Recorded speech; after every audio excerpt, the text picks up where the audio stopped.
Welcome back to another story on Harryverse X. This time, we're bringing you Hel and Fenrir found Harry in the cupboard and raised the immortal heir of Helheim and Great Wolf. Your likes fuel our creativity. Subscribe and stay tuned. Here's the story. Chapter 1. The cupboard that was not a cage. The street was quiet the way only suburban streets can be quiet, that particular English hush of drawn curtains and central heating and people who've decided, collectively, that whatever is happening outside is not their business. Privet Drive slept. The cats that Professor McGonagall had been watching from were gone now, chased off by something older than the instinct that made cats skittish, and the stars above Little Whinging had the quality of held breath. Dumbledore arrived the way he always did, with complete confidence that he was doing the right thing. He stood at the end of the drive in his traveling cloak, the put-outer clicking softly in his hand as he reclaimed the streetlights one by one, and he looked at the bundle in the crook of his arm with something that was almost tenderness and almost grief and was, if he were honest with himself, mostly relief. The hard part was done. Voldemort was gone, scattered, formless, fled into some dark corner of the world to lick his wounds and dwindle. The boy had survived. The prophecy was intact. Everything was in motion, and all Dumbledore had to do now was set the last piece in its place. He walked up the drive. He did not notice the cold. Not the ordinary cold of November, that was present and accounted for, the ordinary bite of English autumn against his cheeks. This was the other kind. The kind that doesn't come from weather. The kind that makes the air feel thinner, like the world has exhaled and not yet decided to breathe back in. Dumbledore had lived long enough that he probably should have recognized it. He didn't. He was thinking about the letter in his pocket, about Petunia Dursley's face when she opened the door in the morning, about the precise and fragile nature of blood wards and what they would cost the boy to grow up within. He set the bundle on the step. He tucked the letter into the blanket's fold. He stepped back. There, he said softly, to no one. Safe. The cold deepened. And from the shadows at the side of the house, not from the street, not from anywhere a person could have approached from without being seen, a voice said, quite pleasantly, "You're leaving a child on a doorstep." Dumbledore turned. She was sitting on the garden wall. That was the first thing that struck him as wrong, not that she was there, but that she had been there, and he hadn't felt it, hadn't sensed the displacement of air or the shift in ambient magic that should have announced any magical being of significance. She sat with the ease of someone who had been there for hours and expected to be there for hours more. One leg was tucked beneath her, the other dangling. She was dressed in gray and black, clothes that had no particular era to them, and her face was divided. That was the only word. The left side of her face was the face of a young woman, high cheekboned and pale and terribly beautiful. The right side was the color and texture of old ash, the kind of gray that is not gray but the total absence of the thing that made something a color. Her hair was black on one side and white on the other, and her eyes, both eyes, were the same shade of silver that ice goes when it's deep enough that light stops mattering. Dumbledore did not move. To his immense credit, he did not flinch either. "The blood wards," he began. "Are clever," she said. "I've seen cleverer." The Egyptians were very creative with boundary work, though they did have the advantage of believing in me more literally. She looked at the bundle on the step. Blood wards require the boy to return to a blood relative's home. Year on year. So that the sacrifice his mother made stays living in the walls. She tilted her head. "You need him frightened, too, don't you? Just enough. Just frightened enough that he'll be grateful when someone offers him purpose." "I don't know who you are," Dumbledore said, which was a lie, "but I would ask you to reconsider whatever you're planning." "I know you don't mean that," Hel said. "You're buying time.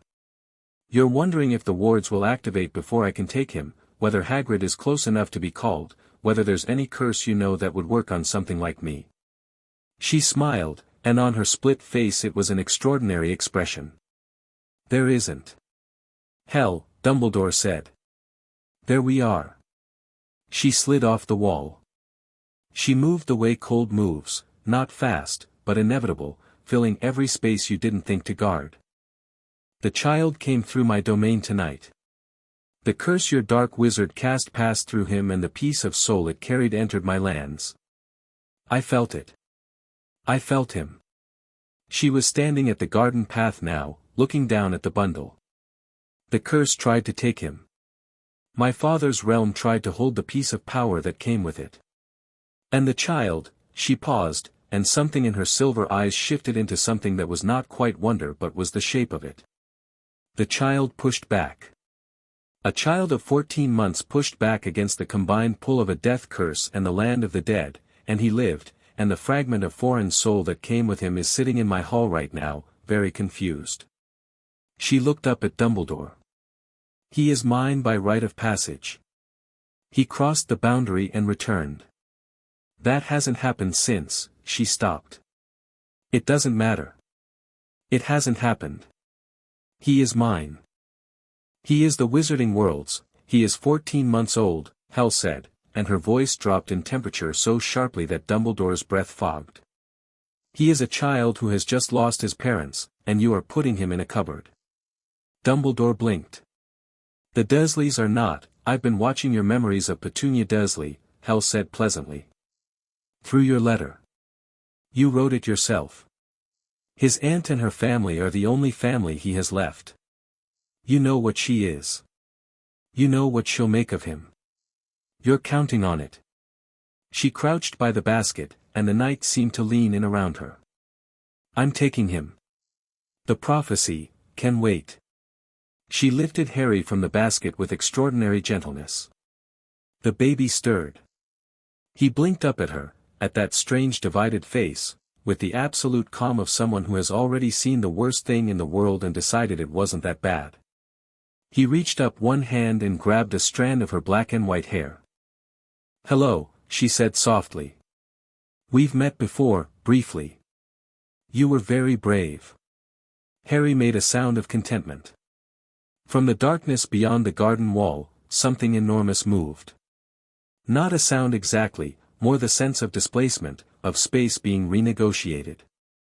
Dumbledore took 2 steps back before he decided to move. My brother, Hel said, not looking up. He wanted to come. He was worried I'd be lonely on the trip back. The thing that came over the wall was a wolf the way mountains are rocks, technically accurate, missing the point entirely. He was grey as storm clouds and vast as a bad decision, and his eyes were the gold of things that burn. He stood in the garden of number 4, Privet Drive, and the garden seemed to understand that it should feel honored. His gaze found Harry in Hel's arms and the great tail swept once, twice, with a happiness so enormous and uncomplicated it was almost funny. He's tiny, Fenrir said. His voice was a subterranean thing, felt more in the chest than heard with the ears, but it was warm. Genuinely warm. I thought he'd be bigger. After everything. He is 14 months old. Still. Fenrir lowered his massive head until his nose was level with Harry. Harry, with the unerring instinct of very small children, reached out and grabbed a fistful of grey fur. Fenrir went utterly still with pleasure. He's strong. Unbelievably. Dumbledore had not moved. He was watching this with the face of a man doing very rapid calculations and not enjoying any of the results. If you take him, he said, and his voice was careful and measured and showed none of the desperation underneath, the protection his mother's sacrifice created will be lost. When Voldemort returns, when, Hel said, and looked at him steadily. Not if. When, Dumbledore said, holding her gaze. He will need to be able to face him. Then I'll make sure he can. She stood, Harry settled against her shoulder with the ease of a child who has decided where he belongs. I'm not stealing him from his destiny, Albus Dumbledore. I'm stealing him from your plan for his destiny. There's a difference. She looked at him for a moment, really looked, in the way gods sometimes do when they're deciding what to file something under. The piece of Voldemort's soul that came through with him. It's in the scar. You know that already. She touched the lightning bolt mark on Harry's forehead, very lightly, with one finger. Harry's eyes went heavy. I know it too. I know what you think it means. We'll discuss that later. When he's older. She turned to leave. Don't put another child on that doorstep to compensate. It won't work and I'll find out. Dumbledore stood on the drive of number 4, Privet Drive, holding nothing, watching a Norse death goddess carry Harry Potter into a darkness that had no business being that deep in a suburban garden. Beside her, the wolf that would one day eat the sun padded silently, tail still moving. Well, Dumbledore said, to no one. He stood there for a very long time. Helheim was not what people expected. Most people, when they imagined the land of the dead, went one of two ways, either vast and cold and grey, a cheerless waiting room without windows, or else fire and torment, which was a different tradition altogether and which Hel found both inaccurate and frankly insulting. Helheim was not a punishment. It was simply where most of the dead went, because most of the dead were neither heroic enough for Valhalla nor wicked enough for the cold places deeper still. It was where the ordinary dead rested. Farmers and fishermen and mothers and merchants and everyone who had lived their lives without distinguishing themselves in battle, which was, when you thought about it, nearly everyone who had ever existed. It had fields. It had forests. It had a river that the dead sat beside in the evenings and remembered their lives with the clear-eyed ease that only comes after you've stopped having to live them. It had Hel's great hall, Ulfner, which translated roughly as misery in the old tongue but which was, in practice, an enormous house full of cold draughts and warm fires and the constant low murmur of the recently arrived sorting themselves out. Harry grew up in all of it. He had a room in the hall, a small room, just off the main corridor, with a window that looked out over the grey-green fields where the contented dead wandered. Hel had furnished it practically, a bed, a writing desk, shelves. Later, when Harry demonstrated an interest, books. Later still, when Fenrir pointed out that a child needed things, a carved wolf that Fenrir had made himself and presented with the gruff ceremony of someone doing something embarrassing because they wanted to. It's a wolf, Harry said, at age 4, holding it up and examining it with the critical attention of a 4-year-old. Obviously, Fenrir said. Is it you? A pause. If you like. Harry put it on the shelf next to his pillow and slept with it in his hand for the next 3 years, which Fenrir never mentioned and privately thought about often. Childhood in Helheim was strange in the way that all childhoods are strange when you look at them from outside, and ordinary when you're in them.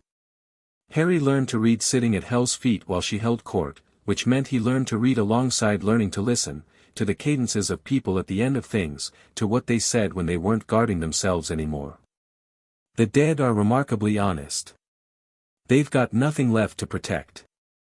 A child who grows up hearing that honesty learns very quickly to spot the difference between what people say and what they mean, and Harry, who was sharp in the way that children are sharp when nobody is performing for them, learned it faster than most.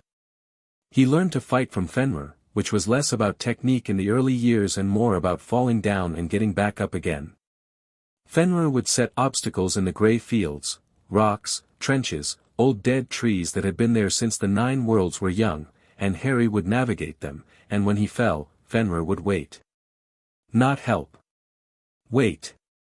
And when Harry got up, Fenrir would say, again, in that subterranean voice, and Harry would go again. At 5, Harry asked Hel what he was. They were in the hall, the fire going, the ever-present murmur of Helheim beyond the walls.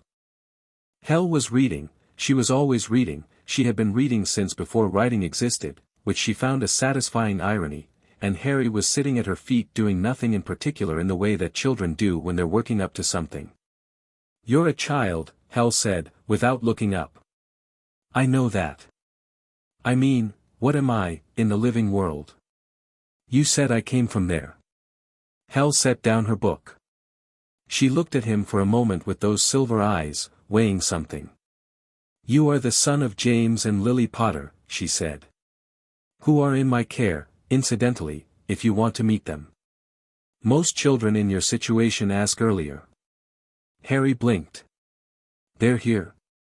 Valhalla is for warriors. Your father might have argued a case for himself, he fought well in the end. But your mother had no interest in warrior halls. She's here. Hel paused. I should have mentioned this sooner. Yes, Harry said, with the plain calm of a child who has not yet learned to make things more complicated than they are. You should have. He met Lily Potter the next morning. She was sitting by the river in the way that the contented dead sit, not sadly, but with the quality of someone who has set something down and found that their hands are lighter for it. She had his eyes. He had her eyes. They both noticed at the same moment, and something happened in the air between them that Hel, watching from a distance, felt as a sort of warmth she was not technically capable of. Lily Potter held her son and cried, which Harry bore with the patience of someone who understood grief even if he had not yet felt his own version of it, and she told him things about his father and things about herself and things about the world he'd come from, and when she put him down again she held his face in her hands and looked at him with an expression that would have broken a harder heart than Harry's. You're not afraid, she said. Of what? She smiled. Of anything, seemingly. Fenrir says fear is fine, Harry said. He says the problem isn't the fear, it's what you do with it. He says most people run from the things they're afraid of, which means they never learn whether those things were actually dangerous or not. Lily Potter looked over Harry's shoulder to where the Great Wolf was visible in the middle distance, lying in the grey grass with his enormous head on his paws, pretending with magnificent transparency not to be watching. He's been good to you, she said. He's teaching me to wrestle, Harry said. How's that going? He wins, Harry said. But I'm getting closer. At 8, Harry began to understand magic. Not the way wizards understand it, not through the controlled channeling of it through a wand, not through incantations and precise movements and the whole structure of a system built to make power manageable. He understood it the way the dead understand it, which is to say, he understood what it was underneath the system. Magic is the language the world uses to talk to itself. In Helheim, where the boundary between the physical and the essential is thinner than a winter morning, this was simply obvious. Harry could feel the threads of it in everything, in the cold earth, in the fire in the hall, in the scar on his forehead, which hummed sometimes like a string that had been plucked and hadn't stopped vibrating. The scar was interesting. Hel had explained it to him at 7, when he was old enough for the full truth, which she gave him without softening because she had learned from 14 months of raising him that Harry preferred reality to comfort and would come back at her with questions if she gave him anything less. Part of a dark wizard's soul is living in your forehead, she told him. Harry touched the lightning bolt mark. Is that normal? It is not. Can you take it out? I can, Hel said. But not yet. The piece of soul and your own magic have grown together like two roots around the same stone. If I remove it now, I'll damage you. You need to grow past it first.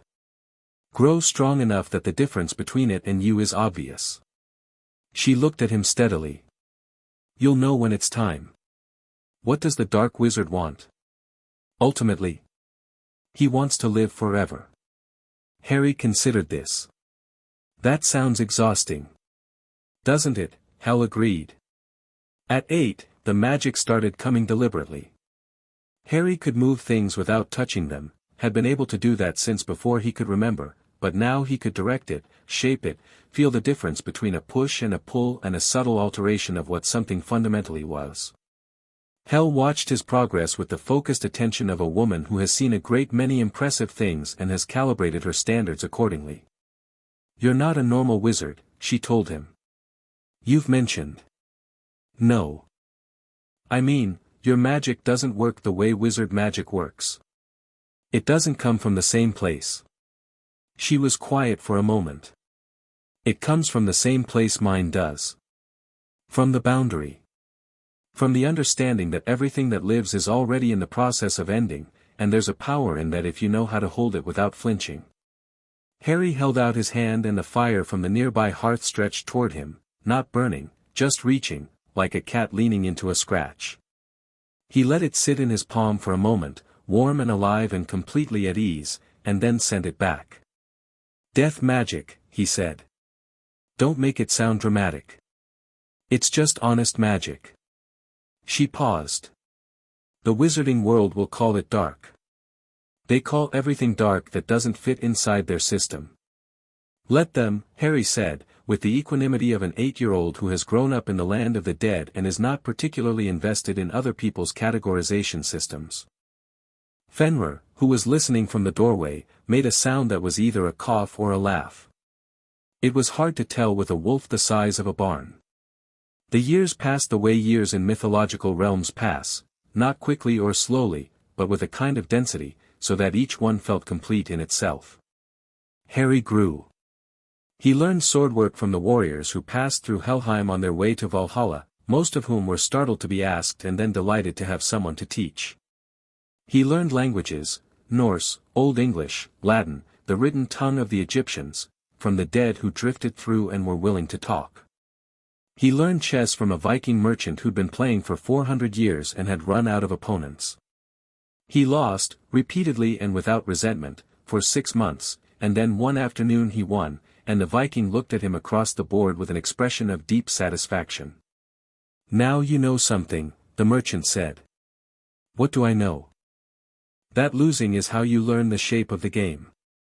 Winning is just what happens after." Harry remembered this. He remembered most things. He grew. He came out of childhood with dark hair that defeated all attempts at order and Lily Potter's green eyes and a stillness that people, living or dead, tended to notice without being able to explain. He was not large. He would never be large. He was lean and quick, built for speed rather than force, which suited him because force was rarely the most interesting solution. He had James Potter's hands, slightly too big for his frame, which Lily had pointed out one afternoon with a sadness that was not unhappy, just old. He had a scar on his forehead. He had, in his chest and in the walls of his magic and in the way he moved through space, the quality of something that has been to the edge of the world and back and is no longer frightened of the edge. He spoke to his parents regularly, his mother more, because she was restful and funny and sharper than people gave her credit for. His father less, but warmly. James Potter had a kind of exuberant energy even in death that Harry found both alien and recognizable, the way you can recognize a trait in yourself that you've never seen named before. "You're going back," James said to him once. Not a question. "I think so," Harry said. He was 9. They were sitting by the river. "Hel says when I'm ready. The wizarding world will be, a lot," James said carefully. "She's told me. The prophecy. What Dumbledore wants." James was quiet for a moment, looking at the river. "He's not a bad man. I know. But he has a plan and you're the centerpiece of it, and he's been building toward it for 10 years, and, I know," Harry said again, more gently. "I'm not going to let him. I'm not angry about it. I just won't." James looked at his son for a long moment. The son who had grown up in Helheim with his mother and a death goddess and a wolf the size of a natural disaster, who had learned to read from courtly proceedings with the dead, who had fought Viking warriors in grey fields and lost and gotten up and learned. Who sat by a river in the land of the dead talking about the politics of the living with the calm of someone who has all the time in the world. "Merlin helped them," James said. Harry smiled. "Probably won't be enough." The letter came on a Tuesday. Harry was in the hall reading, a Roman history, 3rd century, the copy belonging to a former senator who donated it to Hel's library with the comment that it was funnier in hindsight, when Hel appeared in the doorway with an envelope in her hand. It was cream-colored. It had a wax seal. It was addressed in green ink to Mr. H. Potter, the Great Hall, Helheim, which said something interesting about the Hogwarts admissions charm and its reach. Hel held it out. Her expression was dry. "Your invitation," she said. Harry took it. He turned it over. "They know I'm here. They know you're somewhere. The charm finds students wherever they are." I imagine there was some consternation when the address resolved. She sat down across from him in the way she settled into chairs, completely, as if intending to be there until geological epochs had passed. "You could ignore it. And do what? Stay. Study more. Annoy Fenrir. She paused. He'd pretend to be annoyed. He's terrible at pretending things. Harry looked at the envelope. I want to go. I know. I want to see it. The world they've made. The school. He broke the seal without ceremony. And there's the Voldemort problem. That's my department. It's my forehead, Harry said, which was unarguable. He unfolded the letter. Read it. September 1st. Hogwarts Express. Platform 9 3/4. He looked up. Platform 9 3/4. I didn't build it, Hel said. I didn't say anything. Your face said something. Harry set the letter down. He looked at it for a moment, and then he looked out the window of the hall at the grey-green fields of Helheim, the dead wandering in the middle distance, the permanent soft light that wasn't quite day. He had grown up here. He knew the smell of this place and the sound of it and the feeling of its particular kind of peace. He was also 11 years old and had never been to school or a shop or a castle or a train platform with a fractional number. I'm going, he said. I know, Hel said again. She leaned back. I'll be with you. Not visibly. But I'll be there in the ways that matter. Fenrir. Less subtle. We're working on a system. Harry folded the letter and put it in his pocket. He looked at his mother's goddess, his adoptive parent, the ruler of the land where most of the world's dead came to rest, sitting across from him in the firelight with her divided face and her silver eyes. Thank you, he said. For taking me off that doorstep. Hel looked at him for a moment. Something moved in those silver eyes, not sentimentality exactly, but the direction of it. You thanked me when you were 14 months old as well, she said. By grabbing my hair and not letting go. Strong start. Fairly characteristic. She stood. Go tell Fenrir. He'll want to give you 17 pieces of advice and a speech. He'll try not to cry. Spectacularly unsuccessfully. Harry was already heading for the door, already moving with that light quick stride that was entirely his own, already thinking about trains and castles and a world that had spent 10 years making myths about him. He paused in the doorway. Hel. She looked at him. The piece of Voldemort's soul. You said I'd know when it was time.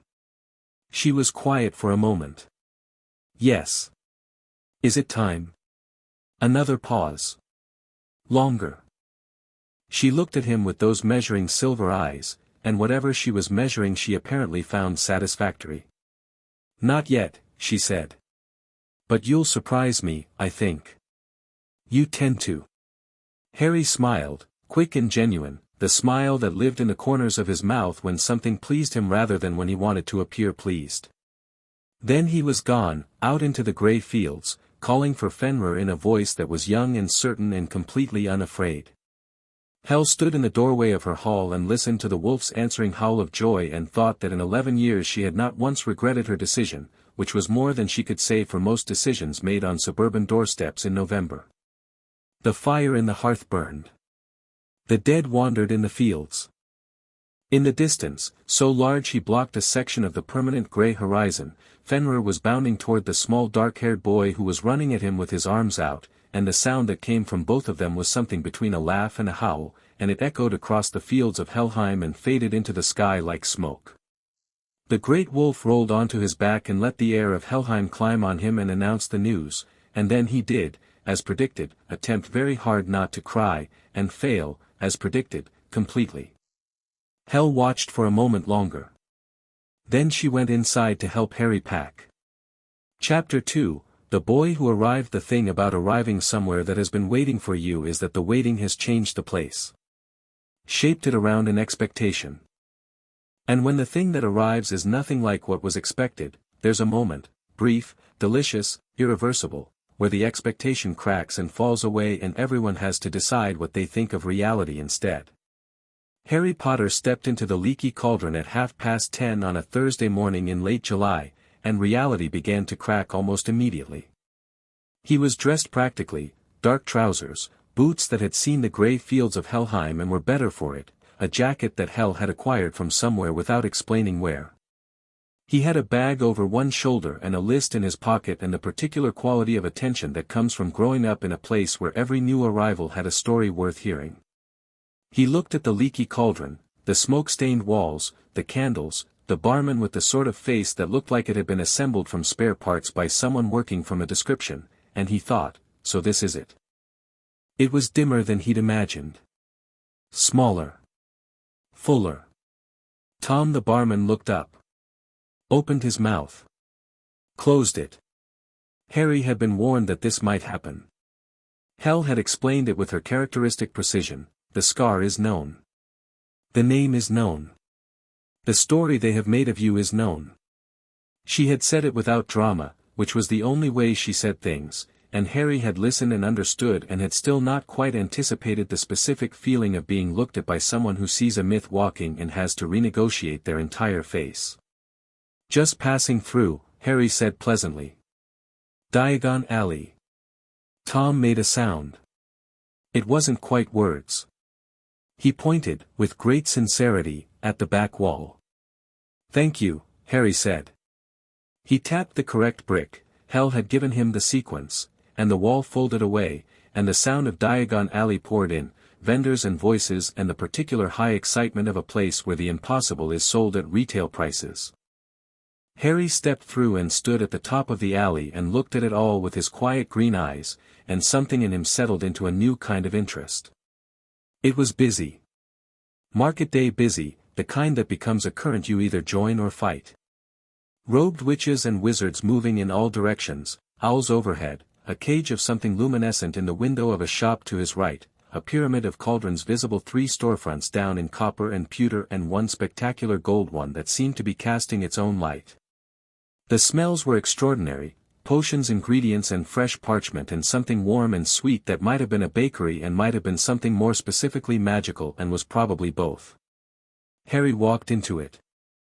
He had been in Helheim long enough that crowds of strangers were not overwhelming, the dead arrived in all conditions and all moods and from all times, and managing the presence of many people was something he'd learned as a child simply by existing in Hel's Hall.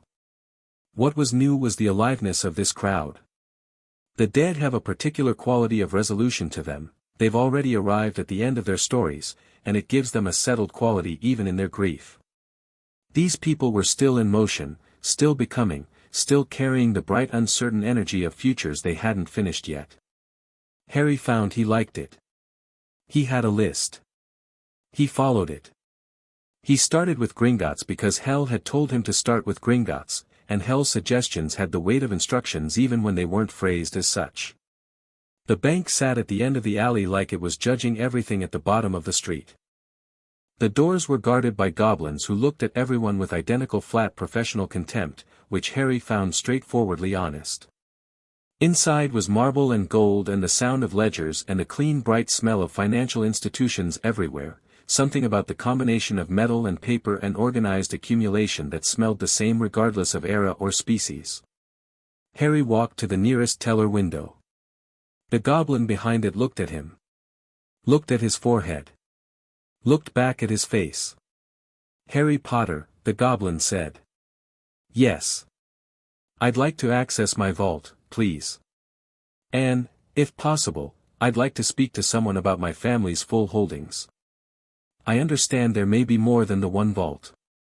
The goblin went very still in the way goblins go still when something unexpected happens and they're deciding how to respond to it. Most people who came to Gringotts knew exactly what they wanted and were mildly afraid of goblins while wanting it. The boy in front of him did not appear to be afraid of anything, and was asking, with perfectly polite directness, about a subject that most wizards navigated with a combination of ignorance and inherited assumption. You are aware of secondary holdings? I've had access to good records, Harry said. Which was true, Helheim had extraordinary records.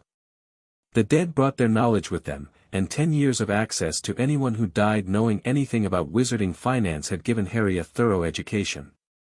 I know about the Potter family vaults, the trust vault set up for me, and the Black family succession question, which I understand has been pending since 1981. I'm not here to make claims today. I just want to understand the full picture. The goblin stared at him. Then, and this was notable, Harry thought, the goblin smiled. It was not a large smile. It was a goblin smile, which is to say it looked rather like what would happen if a smile and a threat shook hands. But it was genuine. Ragnarok, the goblin called over his shoulder. A second goblin appeared.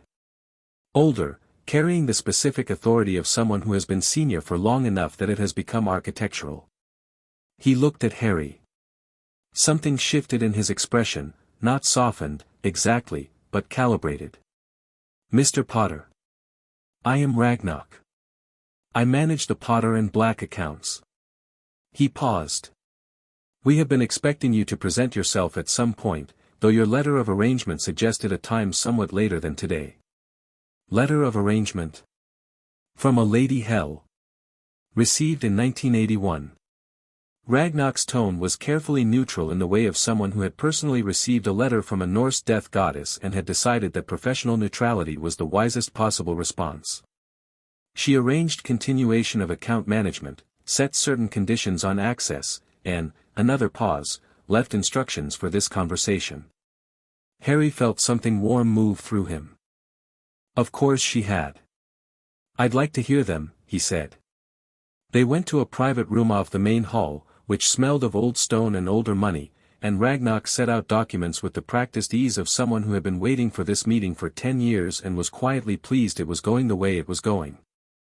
The letter of arrangement from Hel was brief, she was always brief, it was one of her most useful qualities, but comprehensive. She had established herself as Harry's guardian, established that the full Potter estate was his in trust until majority, established that the Black estate question was to be held pending resolution of the status of Sirius Black, and had noted, in her characteristic dry manner at the bottom of the page, the boy will ask the right questions. Answer them. Ragnarok had, Harry suspected, never received an instruction like that from a client's guardian before, and had also never, in 40 years of account management, had a client's instruction turn out to be so accurate. Harry asked the right questions. An hour later he walked out of Gringotts with a detailed understanding of his financial position, which was, in short, substantial, a small leather bag of gold from his trust vault, and the beginnings of a working relationship with the Goblin Nation based on the radical approach of treating them as intelligent equals rather than inconvenient service staff. Ragnarok had, at the end of the meeting, given him a single additional piece of information without being asked, that one Sirius Black was in Azkaban, that the Goblin Nation had never believed the charges against him were properly investigated, and that if Harry ever decided to pursue the matter, Gringotts would be glad to provide documentation. I'll remember that, Harry said. He meant it. Outside, the alley had grown busier. He bought his robes first, Madame Malkin's, swift and businesslike, the fittings done by an enchanted measuring tape that had clear opinions, and then parchment and quills and an ink set, and then a brass telescope from a shop that smelled of copper polish, and then he stood outside the apothecary and checked the list and looked across the alley at Ollivander's. The wand last, Hel had said. Get everything else first. The wand will take time. He went in. The bell above the door made a sound that was more significant than bells usually managed. The shop was dim and very full of boxes and full of something else, something that pressed at the edges of perception the way magic does in places where enormous quantities of it have been worked over enormous spans of time. Like standing in a forest of old trees. The weight of years, accumulated quietly. Mr. Potter. Ollivander appeared from between the shelves the way he always appeared, as if he'd been there all along and had simply decided to become visible. He was small and old and his eyes were the particular silver white of a man who has spent his life looking at things other people can't see. Those eyes went immediately to Harry's scar and then, more slowly, to Harry's face, and what they found there made the old wandmaker very still. You're not what I expected, Ollivander said. Nobody is, Harry said. I'm told you're the best wandmaker in Britain. In Europe, Ollivander said, with no false modesty at all. Possibly further, though I don't like to speculate. He drifted toward his shelves. Your parents' wands I remember perfectly, of course. Your father, mahogany, 11 inches, pliable. Excellent for transfiguration. Your mother, willow, 10 and a quarter, swishy, wonderful for charms work. He paused, hand resting on a shelf without pulling anything from it. He was looking at Harry with that deep silver attention. And I remember the wand whose killing curse gave you that scar. 13.5 inches. You. Phoenix feather. A very particular phoenix feather, from a bird belonging to Albus Dumbledore. And the curious thing, Mr. Potter, is that the same phoenix gave another feather. One other. Only two. He tilted his head. I wonder which wand will choose you. Probably neither, Harry said pleasantly. Ollivander blinked. I beg your pardon. The way I understand it, a wand chooses the wizard based on compatibility, the wand's core, its wood, the magical resonance of the person. My magic is, he considered how to put it, not the usual kind. I don't know that the usual process will work. There was a long silence. Ollivander looked at him with those ancient eyes. What kind of magic, he said slowly, do you have? The kind from the boundary, Harry said. The edge between things. Ollivander was very quiet for a very long moment. Then he turned and walked deeper into the shelves and was gone for what felt like 10 minutes but might have been more. Harry waited.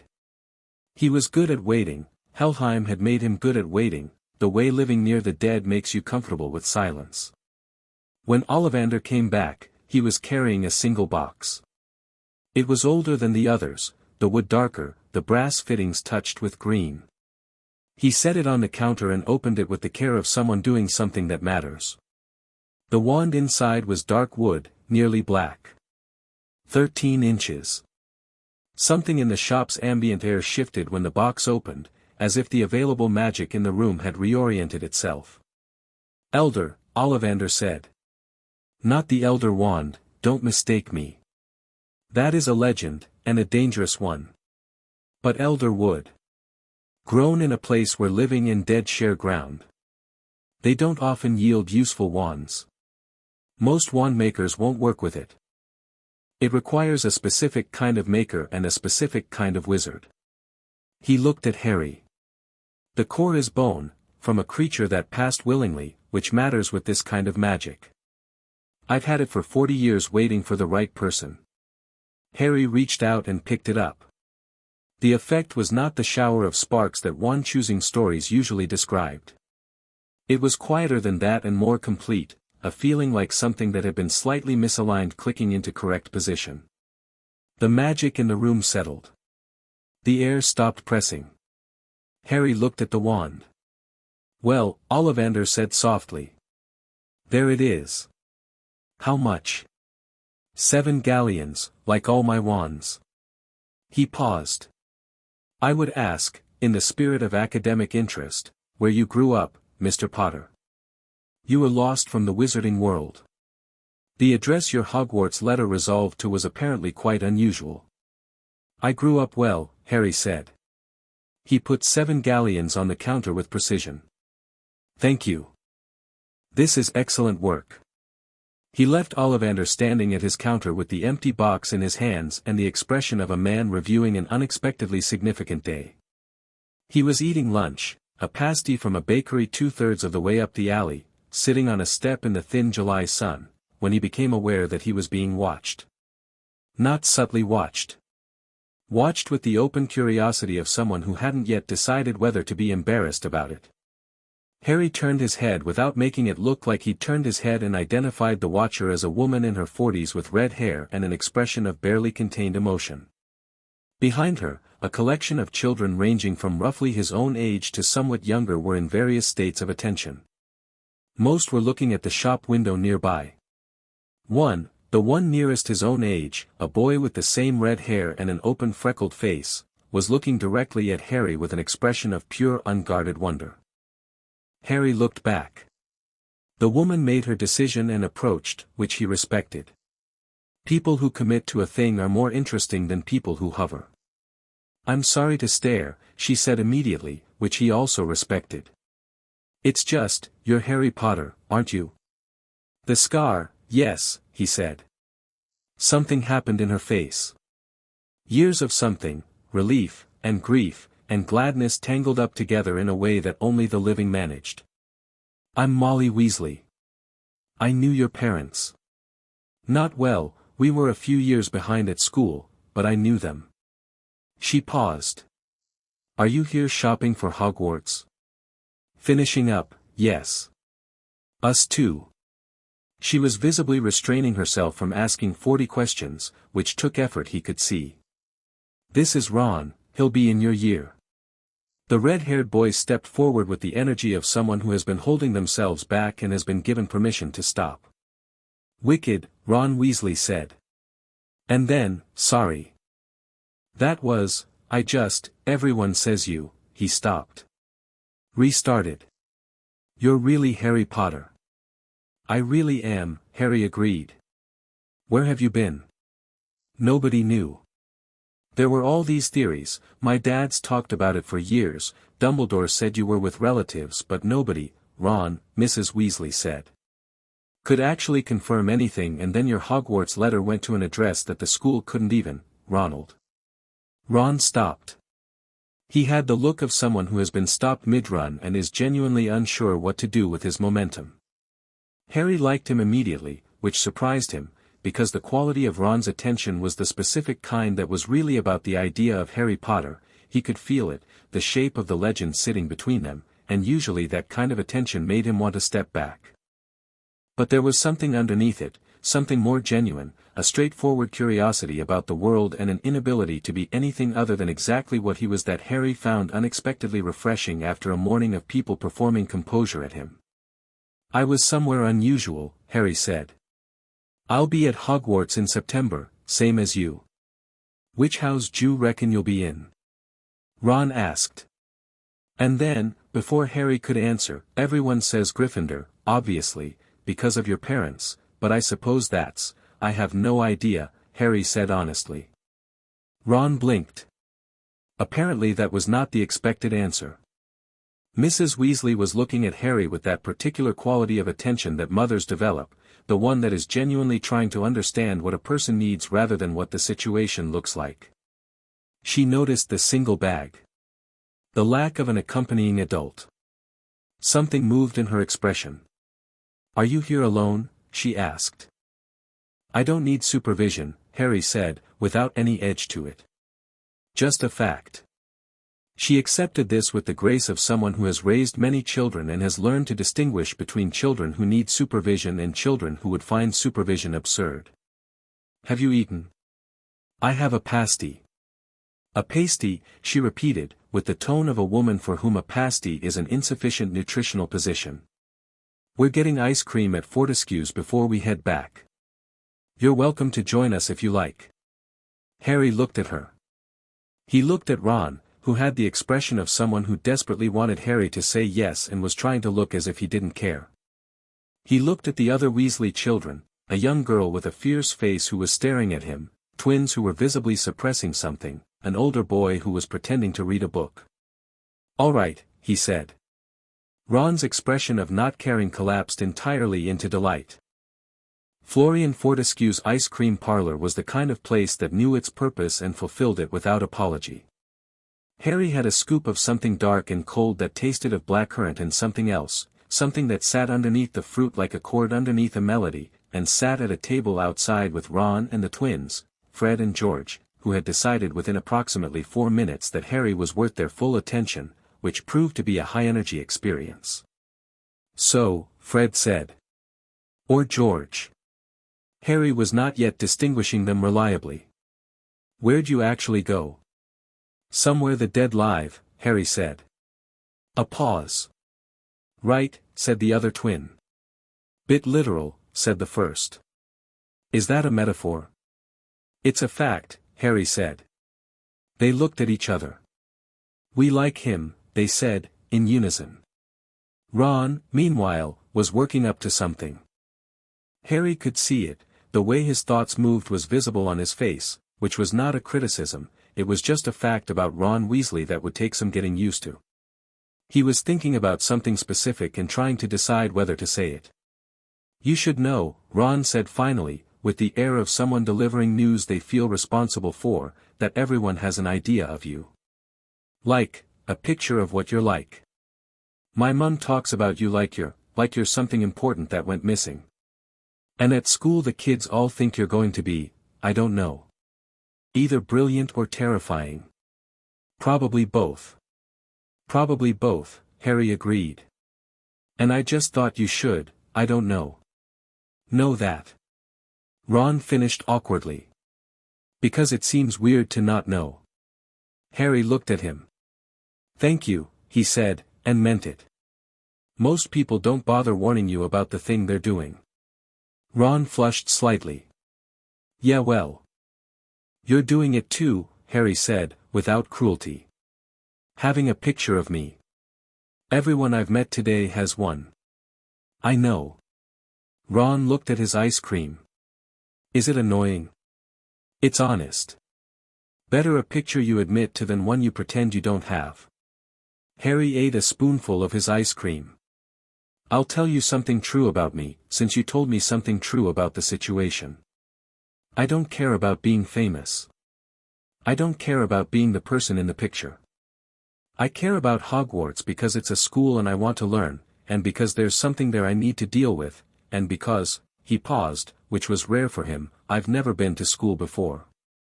Or a place like this. He meant Diagon Alley, the living world, all of it.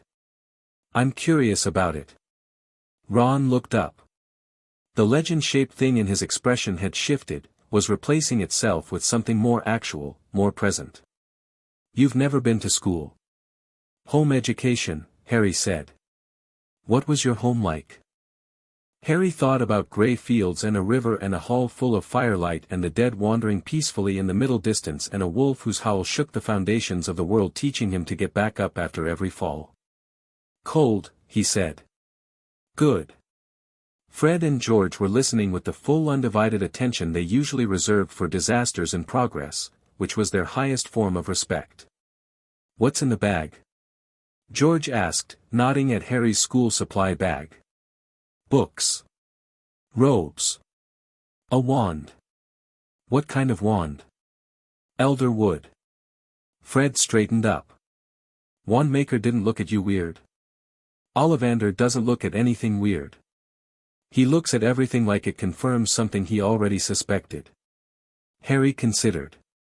He looked satisfied, actually. Elderwood wands are supposed to be, Fred started.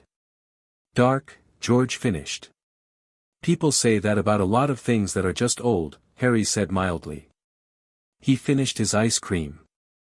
The sun had moved while they talked, dropping the table into partial shade, and the alley around them had begun to shift toward afternoon business, fewer families, more deliberate shoppers. He needed to get back soon. There were things to do before September, and Hel would want a report. Mrs. Weasley appeared at the table with the expression of someone who had been doing sums and reached a decision.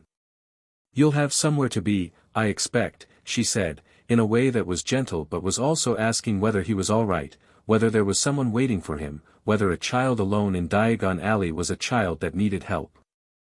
I'm fine, Mrs. Weasley, Harry said. He stood, shouldered his bag.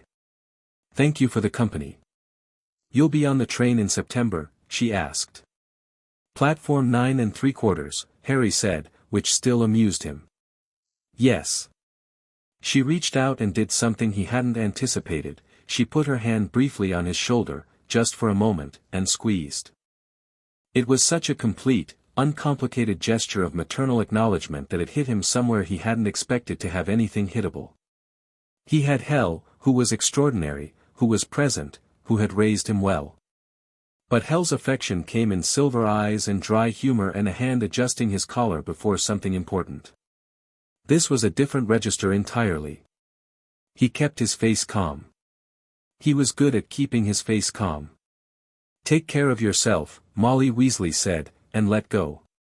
He said goodbye to Ron, who told him he'd save him a seat on the train with the sincerity of someone making a genuine promise, and to the twins, who told him they'd be in touch about certain business opportunities at Hogwarts that would become relevant, which Harry filed away with interest. The young girl, Ginny, he'd gathered, had spent the entire time watching him with a bright furious intensity and said nothing at all, which he respected most of all. He was nearly at the leaky cauldron end of the alley, thinking about the conversation with Ragnak and what it meant for Sirius Black, when the air changed. Not the death cold of Helheim. Something different. Something watchful. He had grown up in a place where the boundary between the living world and other things was thin, and he recognized the feeling of being observed by something with significant power. He stopped in the shadow of a shop awning and looked. There was a man at the other end of the alley. Tall, in long robes of deep blue, white beard catching the afternoon light. He was pretending to look at a shop window, which he was doing with the particular lack of conviction of someone who is very intelligent and has spent so long being correct about things that they've stopped practicing the appearance of being ordinary. He was watching Harry's reflection in the glass. Harry looked at him directly. Dumbledore turned. They looked at each other across 40 feet of Diagon Alley for a moment that lasted longer than moments usually last. Harry felt it, the weight of the old wizard's attention, the intelligence behind those half-moon glasses, the genuine power of the man, and underneath it, running like a river beneath ice, something that was not malice but was not entirely clean either. The specific quality of someone who has made a decision about another person and is measuring how far reality diverges from the model. Harry gave him a nod. Precise, polite, and completely unintimidated. Then he walked through the leaky cauldron and out into the ordinary London street and away. Behind him, in the alley, Dumbledore stood with his hands folded and looked at the space where the boy had been, and his expression was thoughtful in a way that was not entirely comfortable. The boy had known who he was immediately. Had looked back without flinching. Had nodded, acknowledged, not deferred, and walked away. Not rudeness. Not hostility. Something more careful than either. The boy had also had a wand when he left Ollivanders, and word traveled fast in a small alley, and the word that had reached Dumbledore in the 20 minutes since Harry had been to Ollivanders was that the wand was elder wood, with a core of willing bone, and that Ollivander had described the choosing as the most significant event in his shop in 30 years. Dumbledore thought about a 14-month-old baby on a doorstep that had been empty when Hagrid arrived. About the Hogwarts letter that had resolved to an address that the admissions enchantment had taken 3 days to render in ink and which had come back reading something that the school's owls had refused to carry and which had eventually been sent by an enchanted envelope that found its own way.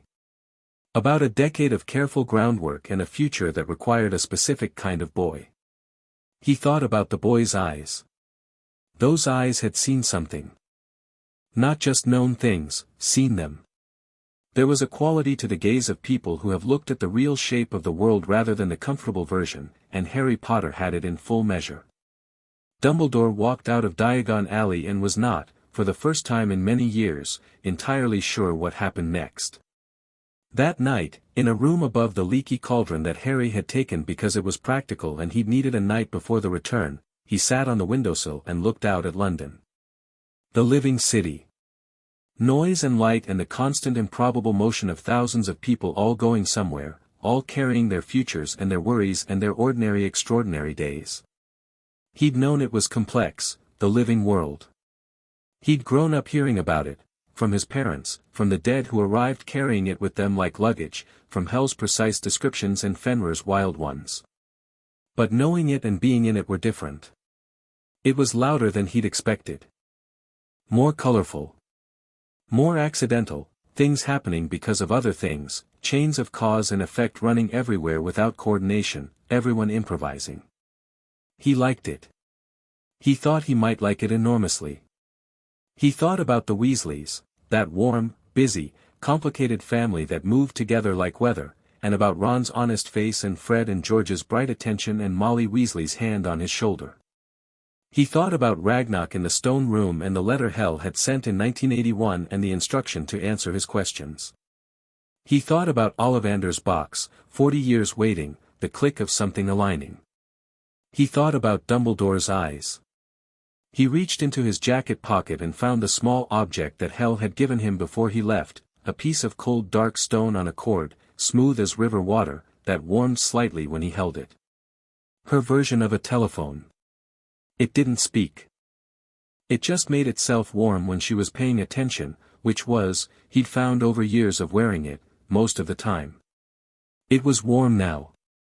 Busy day, he said quietly, to the stone, to the darkness, to the absent presence that was never entirely absent. Gringotts. Ollivanders. A family called Weasley. He paused. Dumbledore was watching me. The stone pulsed once. I know. He's building something, Harry said. Around me. The shape of it.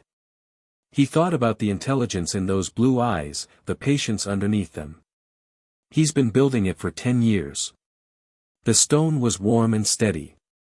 I'm going to enjoy this, Harry said, and there was nothing dark in it, just the honest pleasure of something genuinely interesting landing in front of you. Not the danger part. The realness of it. All these people with their lives and their stories and their plans. He looked out at London. I've been with the dead for 10 years.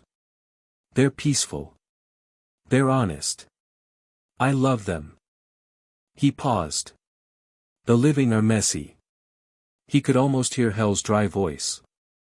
Yes. That's rather the point of them. He smiled at the window. Outside, the city moved. In Helheim, the dead rested and the Great Wolf lay in the grey fields, probably counting down to September with an urgency he'd never admit. In a school of moving staircases and hidden passages on the Scottish coast, a year's worth of preparation hummed in stone and magic. Harry Potter, heir of Helheim, ward of the Great Wolf, 11 years old and arriving at the world like a quiet catastrophe, went to sleep. He dreamed of grey fields and warm fires, and in the morning he was ready. Chapter 3, Sorting the Unsortable. The Hogwarts Express left King's Cross at 11 o'clock precisely, which Harry thought was a good sign. Places that respected time were usually places that respected other things too. He'd found the platform without difficulty. The barrier between 9 and 10 was not meaningfully different from the kinds of boundaries he'd spent his entire life navigating, and he'd walked through it with his trunk and his bag in the small traveling cage that contained the owl Hel had sent with him the morning he left. The owl was entirely black and had silver eyes and had arrived with a note that said simply, "For correspondence. She chose you. Don't argue with her." Harry had named her not, after the Norse Goddess of Night, which the owl had accepted with the regal certainty of an animal that had known its name before being told it. The platform was chaos in the best sense, the organized chaos of many families in the process of separation, all performing the delicate negotiation between holding on and letting go. Steam from the train, trolleys colliding, owls objecting, cats making their feelings about the whole situation known at volume. Harry moved through it and found a compartment 3 cars back that was empty and put his trunk up and sat by the window and watched the platform. He spotted the Weasleys almost immediately. They were unmistakable, the height of them, the red of them, the collective noise of them. Molly Weasley was dispensing hugs and instructions in roughly equal measure. Fred and George vanished into the train within seconds of arrival, already conspiring about something. Ron appeared at the window of a compartment 2 cars forward, looked along the platform, saw Harry, and waved with the full-arm enthusiasm of someone who had apparently been looking forward to this moment. Harry raised a hand. Ron grabbed his trunk and disappeared. 30 seconds later the compartment door opened. "Saved you a seat," Ron said, hauling himself and his trunk inside with the confidence of someone completing a mission. "You saved me the whole compartment." "Well, I didn't know how much space you needed." Ron settled across from him, slightly out of breath, and looked around at the empty seats as if noticing the disproportion for the first time. "That's a lot of seat." "It's fine," Harry said. "Sit wherever." Ron sat directly across from him, which Harry appreciated. No performance of casualness, no picking the seat that looked least eager. "Just, here, across from you, because that's where I want to sit." The train lurched into motion and the platform began to scroll past the window, families waving, the steam thickening, and then the city opening up around them as the express found its speed and committed to north. "So," Ron said. "So," Harry agreed. I've been thinking about what you said yesterday. About knowing things but not having been to school. I remember. What did you actually study? Like, do you know any magic already? Some, Harry said. Ron waited, with the expression of someone who has learned that some people need to be waited for. Harry revised his estimate of Ron Weasley upward. I learned magic the way people learned it before there were schools for it, Harry said. Not spells and wands. The thing underneath spells and wands. What magic actually is before you put a system around it. He paused, because this was difficult to explain to someone who had grown up inside the system and didn't have the outside view. Have you ever felt magic? Not cast it. Felt it. Like, the way a room feels before a storm. Ron's brow creased. I think so. Sometimes at home things happen and it doesn't feel like anyone did it. It just happens. That's it. That's what I know how to do deliberately. Wandless magic. Ron sat up straighter. That's really advanced. My dad says most adult wizards can't. It's not wandless magic exactly. Wandless magic is still the same system, just without the tool. What I do is, Harry looked for the right words. Different source. Different shape. Ron absorbed this. He had the quality of someone whose curiosity was genuine rather than performative, not asking questions to seem intelligent but asking because he actually wanted to know, and he sat with the answer for a moment, turning it over. Are you going to be absolutely terrifying at everything at school? He asked. I don't know, Harry said honestly. I've never been to school. Right. Ron seemed to find this reassuring. At least we're both walking into something we don't know everything about. You know more about the wizarding world than I do. You know more about, well, everything else, apparently. Ron shrugged. Seems fair. The door slid open and a girl looked in, round-faced, bushy-haired, with the alert expression of someone conducting a survey. Behind her, a boy with a round face and the look of someone having a persistent low-level anxiety about something. Have you seen a toad? The girl asked. Neville's lost his. The boy behind her, Neville, looked mortified. No toad, Harry said. Sorry. She started to leave, then stopped. Turned back. Looked at Harry with the specific attention of someone who has already researched the topic and is now comparing notes against reality. You're Harry Potter, she said. Yes. I'm Hermione Granger. She said it like a credential. I've read about you. Well, I've read what there is to read, which is mostly speculation. Practically nothing confirmed. She looked at him with bright, assessing eyes. Where did you actually grow up?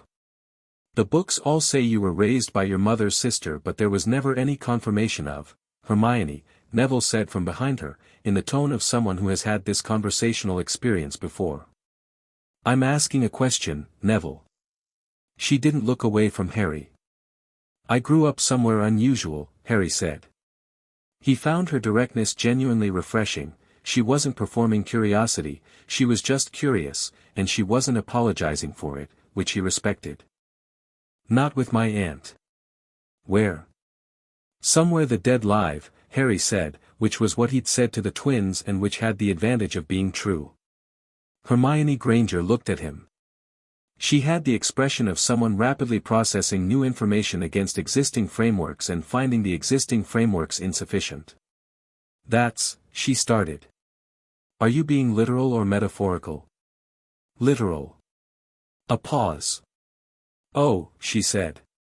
And then, and this was the thing that shifted something in Harry's assessment of her, instead of pursuing the question further, or expressing skepticism, or redirecting to safer ground, she simply said, I'll need to read more about that. As if it were an item she'd added to a list. Sit down if you like, Harry said. Both of you. It's a long trip. Hermione sat. Neville sat beside her with the visible relief of someone who has been searching for a toad for 20 minutes and is glad to stop. Ron introduced himself and then introduced Harry to the fact that the Weasley family had apparently spent a decade speculating about where Harry Potter had gone, which Hermione followed with the information that she'd catalogued every published account and cross-referenced the inconsistencies, and which Neville followed with the quiet observation that his grandmother had always said Harry was somewhere being looked after by someone important, and that she'd said it with a certainty nobody had been able to explain. She was right, Harry said. Neville looked at him. Harry was still taking stock of him, still finding the edges of him.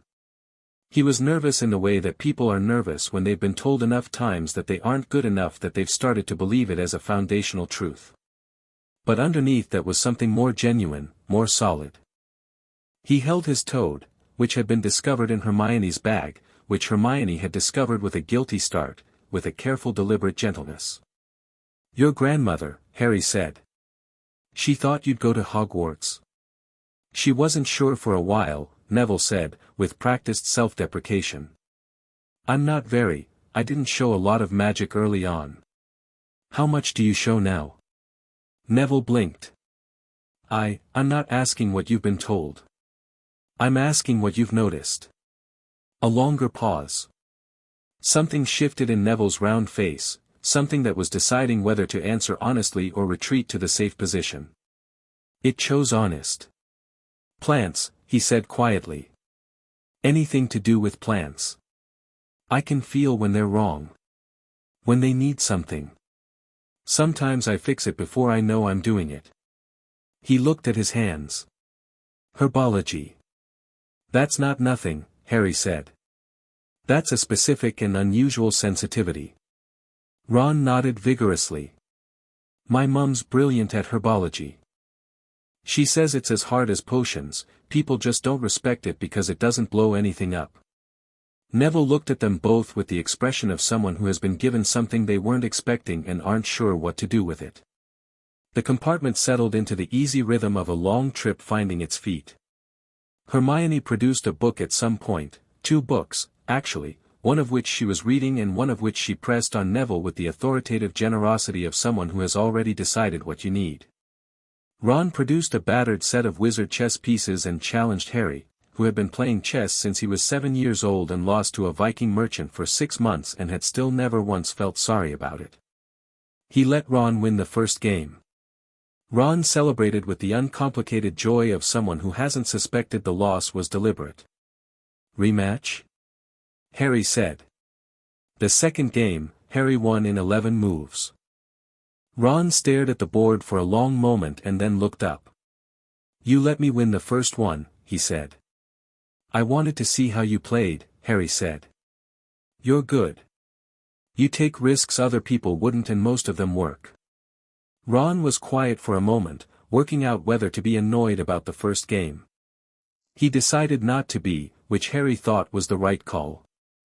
Third game, Ron said, moving his pieces back. No letting me win. Wasn't planning to. Hermione looked up from her book. You both know that chess is essentially a model of, Hermione, Ron said, not unkindly. Chess. She went back to her book. But Harry caught the corner of a smile before she did. They arrived at Hogsmeade Station in the dark, which was the right time to arrive at a place like Hogwarts. The cold hit Harry when he stepped off the train, a clean Highland cold, nothing like Helheim's boundary cold but brisk and real and carrying the smell of water and distance. He stood on the platform and breathed it in and felt the stone of the place before he saw it. Hogwarts had power.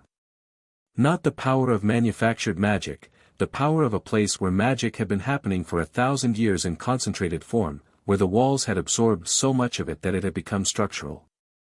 He could feel it the way you feel a fire in a room before you see it, the quality of the air changing, something paying attention. He liked it. Fur's years. Fur's years over here. The voice came from a darkness that turned out to be a man the size of a small dwelling, black-bearded, lantern in hand, with eyes that caught the light and held it warmly. He looked at the knot of first years gathering around him with genuine affectionate delight, the look of someone who does this every year and means it every year. Then his lantern-held gaze found Harry in the group. Harry, Hagrid said softly, and his enormous face did something complicated. Blimey. You look, he stopped. Started again. You look well. Hello, Hagrid, Harry said. He had known Hagrid would be here. Hel had mentioned it, in the context of Dumbledore's network, the people positioned around Harry's life like pieces on a board. But knowing hadn't prepared him for the specific feeling of being looked at by someone who had been supposed to deliver him somewhere and hadn't managed it and had apparently carried that for 10 years. I was meant to, Hagrid started. I know, Harry said quietly. It's fine. I was somewhere better. Hagrid looked at him for a moment with eyes that were bright. Then he cleared his throat with the force of a small earthquake and turned to the assembled first years. Right, then. Follow me, please. To a boat. The boats across the Black Lake were the correct way to arrive at Hogwarts. Harry understood this immediately, the approach across dark water, the castle appearing above and ahead with its lit windows throwing gold across the surface of the lake, enormous and ancient and impossibly present. He heard Neville's sharp intake of breath and Hermione's quiet, "Oh," and Ron's badly suppressed, "Bloody hell," and felt the shared recognition move through the boat. He said nothing. He looked. He let it be as large as it was. The great hall was everything the approach promised. Candles suspended in the air above 4 long tables, the ceiling showing the actual sky, cloud-heavy, a few stars breaking through, and the sound of several hundred people going quiet in stages as the first years walked in. Harry walked in at the middle of the group and felt the attention move across the crowd like a wave finding the shore. He looked back at them with quiet interest. The Sorting Hat sat on a stool at the front of the hall looking, as enchanted objects sometimes did, as though it was choosing its moment. Professor McGonagall, Harry recognized her from Hel's descriptions, precise and careful and with the quality of iron that has been forged into something useful, stood beside it with a scroll. The hat sang. Harry listened to the song with genuine attention, turning the words over for what they said about the history of the school, the intentions of the founders, the fractures that had been present from the beginning. A school divided into 4 houses based on personality type, with value judgments built into the categorizations. Gryffindor's courage, Ravenclaw's wit, Hufflepuff's loyalty, Slytherin's ambition. What the song didn't say, but what was visible in the architecture of the thing, was that the divisions carried hierarchies, and the hierarchies carried histories, and the histories carried wounds. He filed this. The sorting proceeded alphabetically, which put Harry almost exactly in the middle.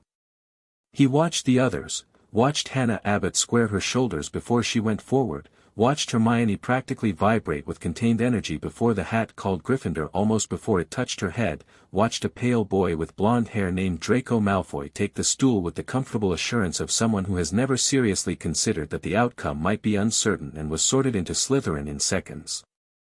He watched Ron go to Gryffindor, which Ron accepted with visible relief, the relief of someone whose entire family had been Gryffindor and who was glad not to be the exception. He watched Neville go to Gryffindor, pale and shaking slightly, and then look up at the table with an expression of pure disbelieving delight. Potter, Harry. The room, which had been at something like normal dinner party volume, dropped to church quiet. Harry walked to the stool. He sat down. He picked up the hat and put it on his own head, which seemed to surprise Professor McGonagall, who had been reaching for it. Inside the hat, and this was interesting, Harry thought, it was not like being inside an object. It was like being in a conversation with something that had absorbed 1,000 years of human complexity and had strong opinions about the results. Well, said a voice in his head. It was dry. Thoughtful. Old in a different way than Hel was old, horizontally old rather than vertically, wide rather than deep. This is unusual. I've been told, Harry thought back. You've been to the boundary, the hat said. It was not a question. You've grown up there. I've sorted children of unusual backgrounds before, but this is genuinely new. A pause. The usual framework isn't going to work, is it? Probably not. Let's see. Courage, yes, abundantly, but that's not the interesting thing about you. The interesting thing is that you're not brave because you don't feel fear. You're brave because you genuinely don't weight the danger of things the way the living tend to. Another pause. Wit, yes. Real intelligence, the kind that actually wants to understand rather than to be seen understanding. Loyalty, deep, specific, fierce. You don't give it easily but you don't take it back. The hat seemed to consider. An ambition, not in the traditional sense. You don't want power. But you want to understand things, Harry thought. Fix things. Not because someone told me to. Because they need fixing. Yes. The hat was quiet for a moment, and the quiet had a quality of genuine deliberation. I was built to sort people into 4 categories and I've been doing it for 1,000 years and I'm rather good at it. You are genuinely the first student I've considered putting in all 4. A beat. Or none. The hall had been silent for some time. Harry was aware of it without being concerned about it. Put me where I'll be most useful, Harry thought. Not most comfortable. Most useful. Another long pause. That, said the sorting hat, with something that might have been respect, is a Gryffindor thing to say. But so are certain other houses' traits, coming from you. Then choose. Gryffindor. The hat came off and the Gryffindor table erupted, the particular eruption of people releasing tension they'd been holding. Harry set the hat back on the stool, nodded at Professor McGonagall, and walked to the table. He sat next to Ron, who was beaming, and across from Hermione, who looked satisfied, as though an expected result had been confirmed. The pale blonde boy at the Slytherin table was watching him with an expression Harry couldn't quite classify yet. Dinner was excellent. Harry ate with the focused appreciation of someone who had grown up in a hall where the food was good but the company was predominantly dead, and found the experience of eating surrounded by the living, the noise of it, the argument and laughter and general enthusiastic chaos, something worth paying attention to. Fred and George appeared behind his shoulders within approximately 4 minutes of sitting down. Gryffindor, Fred said approvingly. We had a bet, George said. George said Ravenclaw. Fred said Slytherin. We were both wrong. Fortuitously. Harry looked at them both. What did you bet? Nothing monetary, Fred said. More of a principal wager, George agreed. Tell me about Hogwarts, Harry said. The actual Hogwarts. Not the prospectus version. They looked at each other with the delighted expression of people who have been asked a genuinely good question. The staircases move, Fred started. Which you'll know from the prospectus. But they're not random, Harry said. George pointed at him. He's quick. They have preferences, Fred said, leaning in. The staircases go where they think you should go, not always where you're trying to get to. Second floor east staircase has taken 7 people to the hospital wing in the last year who were trying to get to the library. Whether that's coincidence, it is not coincidence, George confirmed. The 7th floor has a room that doesn't always exist, Fred continued. Comes and goes. We've seen the door twice. The forbidden corridor on the 3rd floor, Harry said. They both went still. How do you know about that? Fred asked. Dumbledore mentioned it in his opening speech. Harry nodded toward the head table where the headmaster was sitting with his hands folded and his half-moon glasses catching the candlelight and his eyes doing the thing Harry had noticed in Diagon Alley, moving across the hall with the quality of someone tracking variables. He said it explicitly. Don't go to the 3rd floor corridor on the right-hand side. Which is an interesting thing to tell 300 students. Reverse psychology. Ron suggested. Control, Harry said. He wants to know who goes looking. It's a test and a filter and a trap, probably all 3. He ate a piece of excellent roast chicken. Don't go looking. Fred and George looked at each other. Something passed between them that Harry couldn't read yet but suspected was a language of 2 that had been developing for 11 years. Don't go looking, Fred confirmed. This year, George added. Harry decided this was close enough. Gryffindor Tower was up a great many moving staircases, which did seem to have opinions, Harry noted, and which behaved somewhat differently with him on them than they seemed to with other students, as though they were uncertain what to make of him, and through a portrait of a fat woman in a pink dress who asked for a password and received it from a prefect named Percy Weasley, who was Ron's brother and had the energy of someone who took being a prefect very seriously indeed. The common room was warm and red and full of the residue of 100 years of students, which Harry felt as a comfortable ambient hum. He sat in a chair near the fire while other students unpacked themselves into the social arrangements of the first night, who already knew whom, where the hierarchies were landing, what the prefects were establishing, and thought about the hat's voice. "You are genuinely the first student I've considered putting in all four." He filed this next to Ollivander's satisfied expression and Ragnar's careful attention, and began building the picture. Hermione appeared in the chair next to him with a book in her lap and the expression of someone trying to look like they're reading while actually wanting to talk.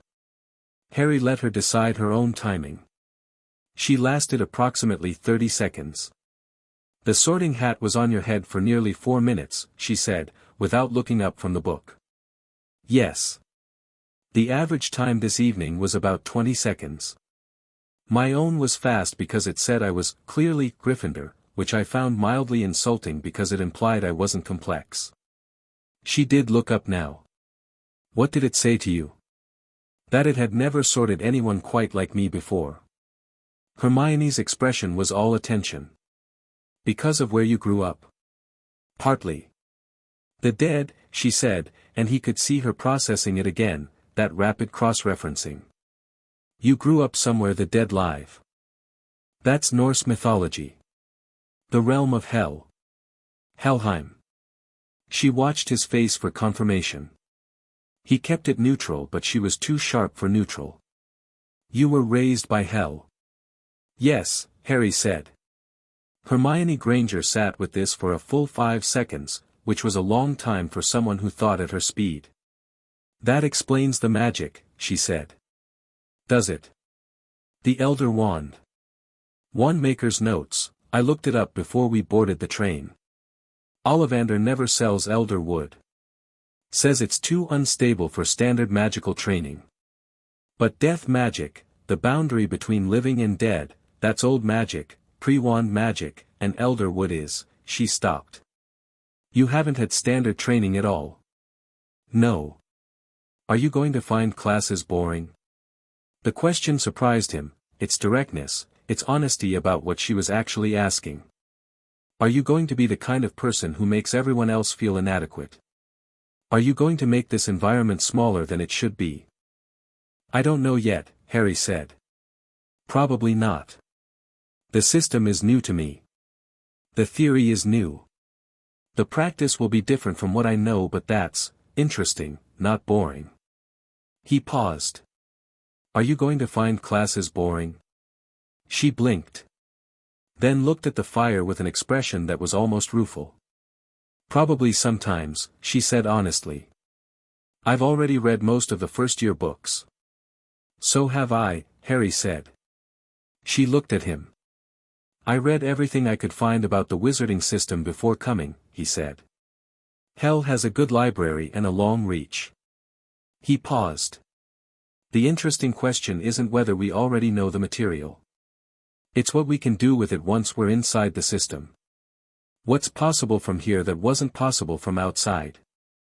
Hermione looked at him for a long moment with those bright, assessing eyes, and whatever she was assessing apparently satisfied her, because something in her posture shifted, just slightly, just enough to indicate that she had stopped performing intelligence at him and started just being intelligent next to him. "I think I'm going to find this year very interesting," she said. "So do I," Harry said. Ron appeared over the back of the sofa with 3 cups of something hot. "Kitchen elves sent up cocoa," he said. "I didn't know that was a thing, but apparently it's a thing." He looked between Harry and Hermione. "Are you two doing the big intellectual thing already? Because Fred and George warned me about that." "What did they warn you?" Hermione asked. "That when two people with big brains start being nice to each other in Gryffindor common room, the rest of us should prepare to be mildly shown up for the next 7 years. Harry took a cup of cocoa. 7 years is a long time. They seemed pretty confident, Ron said, and sat on the sofa. 3 days into term, Harry understood the shape of Hogwarts as a system. He understood it the way you understand a river after you've watched it for a season, not just the current on the surface but the shape of the bed underneath, where the depth was, where the rocks were, what the water was doing beneath the visible. He went to his classes and was present and paid attention and took notes in the small precise handwriting that came from years of copying Hel's court proceedings, and by the end of the 3rd day he had a working map of the politics and the personalities and the place. Potions was Snape, who moved through the dungeon classroom like a man with grievances going back further than any of the students could be responsible for and who had looked at Harry on the first day with an expression of complicated intensity, searching for something in Harry's face, apparently not finding it, apparently uncertain whether to be relieved or disappointed. His questions were knives, designed to cut, and he aimed one at Harry on the 2nd day. Potter. What would I get if I added powdered root of asphodel to an infusion of wormwood? The class went quiet in the way classes go quiet when someone powerful is performing. Harry looked at him calmly. Draught of living death, he said. The most powerful sleeping potion known. Asphodel and wormwood are both associated with death and the underworld across multiple traditions, which makes them interesting paired ingredients, though I imagine the brewing process is more complicated than the component symbolism suggests. He paused. Why asphodel specifically rather than other death-associated plants is worth knowing. It's about the alkaloid structure, not the mythology, but the older potion makers chose their ingredients symbolically as a mnemonic. The symbol reflects the function. The class was very quiet. Snape was very still. 5 points to Gryffindor, he said, which sounded like it cost him something. Where did you learn that? I grew up near death, Harry said pleasantly. It gave me context for a lot of things. Snape looked at him for a moment longer with that complicated intensity. Then he moved on to Neville, which went less smoothly, and Harry watched the interaction with a level of attention that was not entirely comfortable. There was something in the way Snape looked at Neville, something that was frustration and something else underneath it, something older and more tangled, that Harry filed for later examination. Transfiguration was McGonagall, who walked into the room as a cat and transformed back into a professor without breaking stride and without any indication that she expected this to be anything other than simply the first thing that happened in her classroom. Harry liked her immediately. She had Hel's quality of precision and the additional quality of someone who had decided to be exceptional at her specific field and had never felt the need to apologize for it. She also looked at Harry on the first day with an expression he recognized, the one that meant she had expected to feel something on seeing him and was recalibrating what she felt. She said nothing personal. She taught transfiguration with the focused intensity of someone who believed in the subject as a philosophy, not just a skill. Harry turned his matchstick into a needle in 40 seconds. He heard Hermione's needle clatter onto her desk 8 seconds later. He looked across and they exchanged a brief glance of mutual recognition. McGonagall came to look at his needle. She held it up. Turned it. Set it down. Full marks, she said quietly, and moved on. Charms was Flitwick, small and enthusiastic and with the energy of a man who has been delighted by magic his entire career and has not yet tired of it. Defense against the dark arts was Quirrell, who was, interesting. Interesting in the specific way of something that had a sound underneath its surface sound, the way very old houses have settling noises that aren't quite explained by the settling. Harry had met a great many dead people in 10 years. He knew the smell of Voldemort's soul fragment in his own scar, the faint discordant hum, the cold that was entirely different from Helheim's cold. It was an angry cold. A desperate cold. The cold of something that wanted to keep existing at any cost. He felt it in Quirrell's classroom. Not the same, muted, wrapped in something, but present. He sat in the front row of defense against the dark arts and felt the back of Professor Quirrell's turban and thought, with the focused calm of someone who has grown up next to the dead, well. There you are. He didn't say anything. He took notes. He answered questions when called on.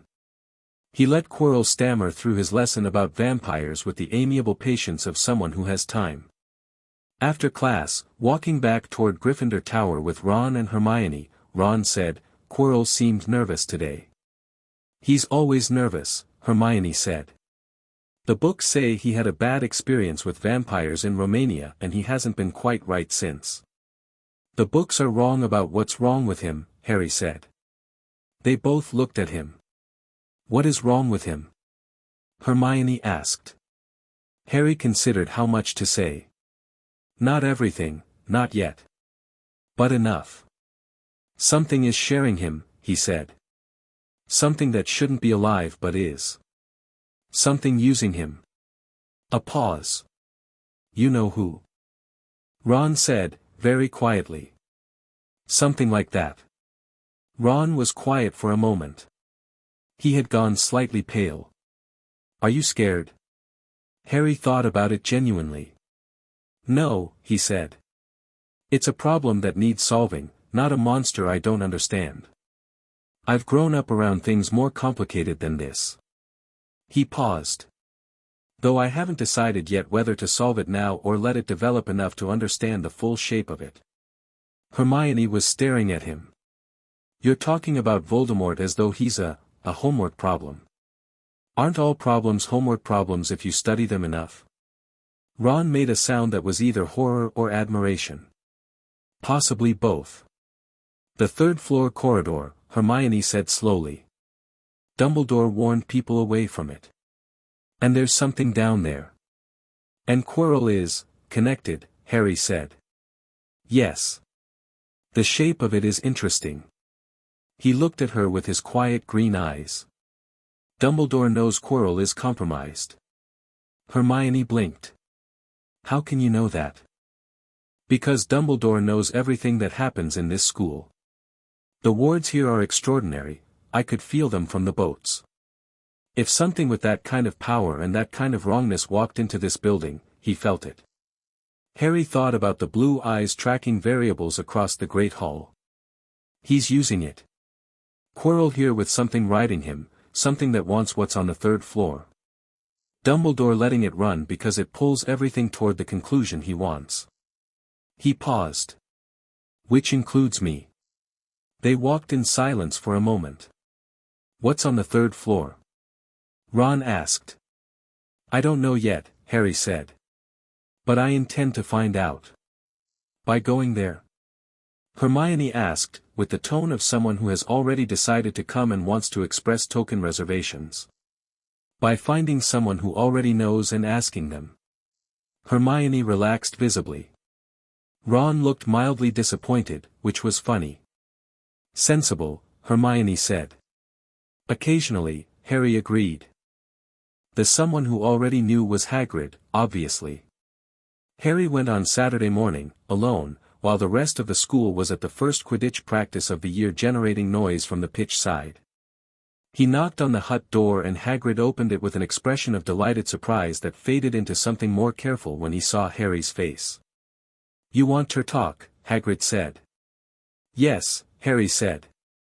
"About the third floor." A long pause. "Come in," Hagrid said. "I'll put the kettle on." The hut was warm and smelled of something hearty and enormous, which matched the furniture, which matched Hagrid himself.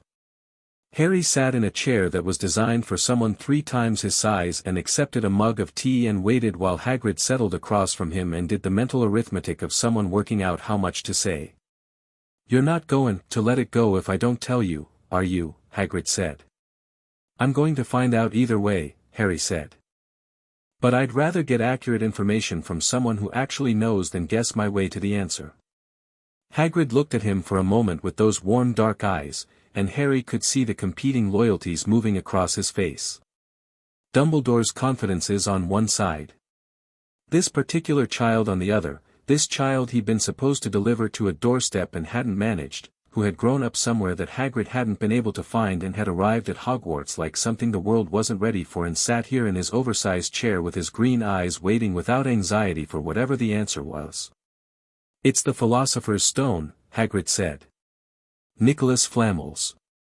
Dumbledore's keepin' it safe here while someone's after it. Voldemort, Harry said. Hagrid flinched at the name. Blimey, Harry. He's trying to come back. He needs the stone to do it, the elixir of life. Harry wrapped both hands around the mug. And Dumbledore moved it here and set up the protections himself. With help. Hagrid's eyes narrowed in the way of someone who has realized a conversation has run faster than they intended. How much do you know? Enough to ask better questions than you expected, Harry said. He looked at Hagrid steadily. Is one of the protections a mirror? The mirror of Erist. A very long pause. Maybe, Hagrid said. Harry nodded. He drank his tea. Outside, faintly, the noise of Quidditch drifted from the pitch, and somewhere in the castle above them the staircases were moving with their private opinions, and in the third-floor corridor something sat in the dark behind a locked door, being guarded by increasingly elaborate puzzles, waiting to be found. Thanks, Hagrid, Harry said. I probably shouldn't have told you any of that, Hagrid said. You told me the minimum you could without lying to me, Harry said. That's the right amount. He stood, put the mug down. Don't worry. I'm not going to go running up there tonight. Hagrid looked at him with the expression that Harry was beginning to recognize as his face's default when looking at Harry, something caught between protective worry and profound awe. You remind me of someone, Hagrid said. My mother? Harry asked. Nah, Hagrid said. She was wonderful, but she'd have been worried about this. You remind me of something older than that. He paused. Someone who looks at dangerous things and thinks, I've seen worse, and means it. Harry smiled. I have, he said, and left. Behind him, Hagrid sat for a moment in his enormous chair, holding his tea and looking at the door that had just closed, and then he shook his head slowly and refilled his mug and thought that Dumbledore, for possibly the first time in 40 years, had no idea what was coming. Chapter 4, What Hunts in the Dark. October arrived the way it always does in Scotland, not gradually but all at once, like a decision. One morning the castle smelled of cold stone and wood smoke, and the leaves on the grounds had committed to color with the finality of something that knows its ending and has decided to do it beautifully. Harry noticed it from the window during his first class of the day and thought that the living world had a flair for drama that the dead, for all their honesty, generally lacked. 6 weeks into term and Hogwarts had become, if not home, home was grey fields and firelight and Hel's silver eyes, then something like a territory he understood. He knew the staircase's preferences now, which staircases would take you somewhere useful if you let them and which were just difficult.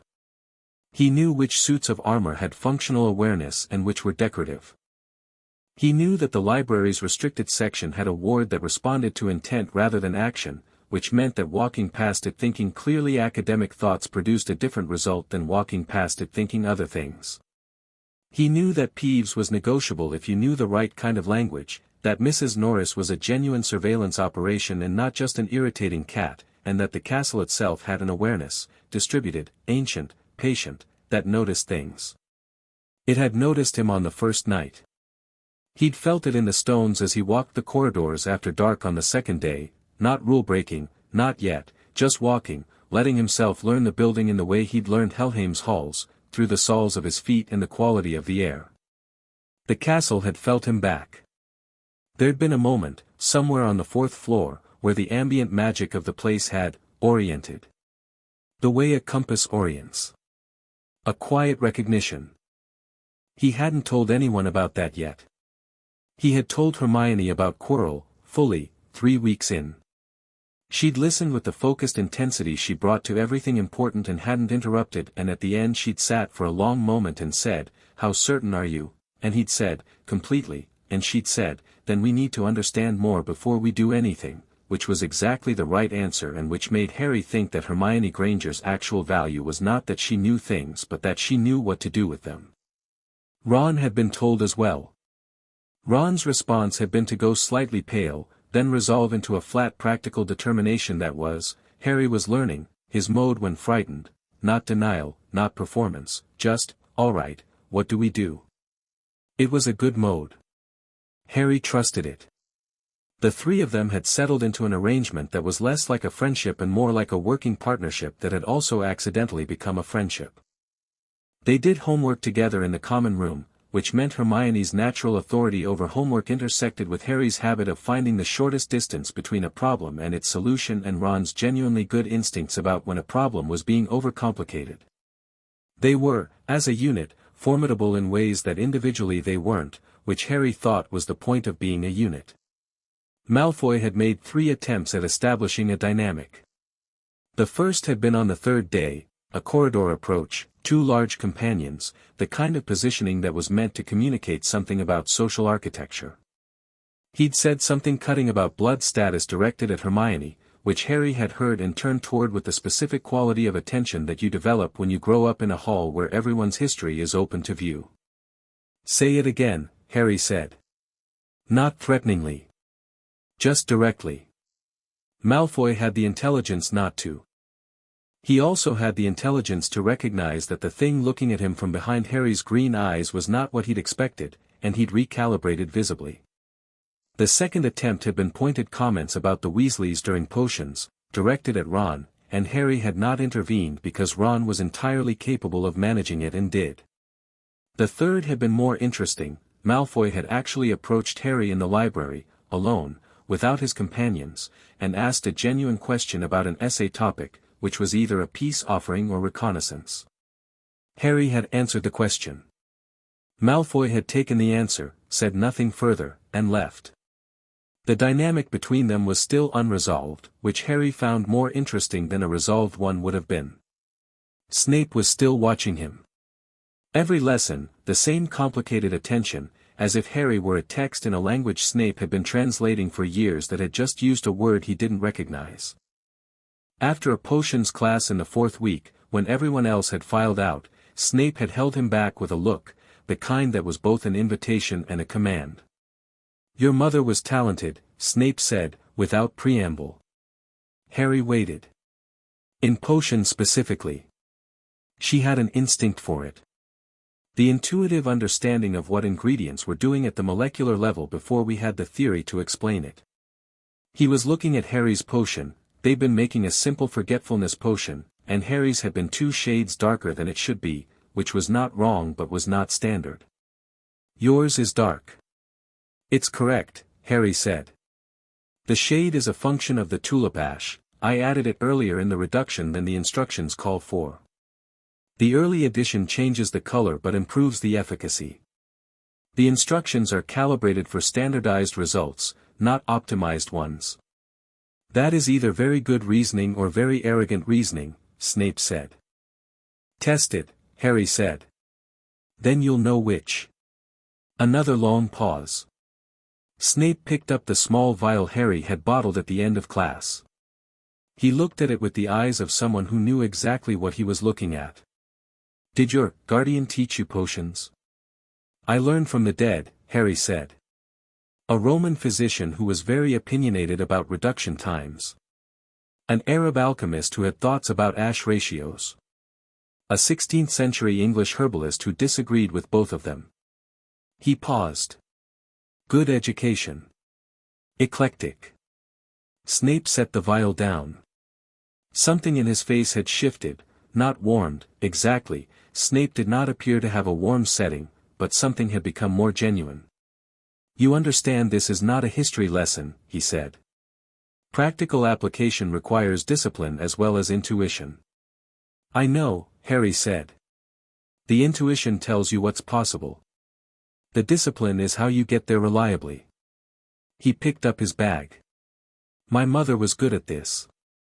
"Exceptional," Snape said quietly. Not to Harry particularly. More to the space between them. Then, collecting himself, "Get out." Harry left. Behind him, Snape stood in a dungeon classroom holding a vial of 2 dark forgetfulness potion that was, when he tested it on his next free period, approximately 40% more effective than the standard product. He did not give Harry the credit in class. But he stopped looking for things to criticize. The last week of October announced itself with weather and decorations in equal measure. The house elves had put up an arrangement of floating pumpkins in the entrance hall that were genuinely impressive, each one carved with enchanted designs that moved and shifted, and the great hall smelled of autumn in a concentrated form that only existed in places where magic was a structural component. Halloween fell on a Thursday.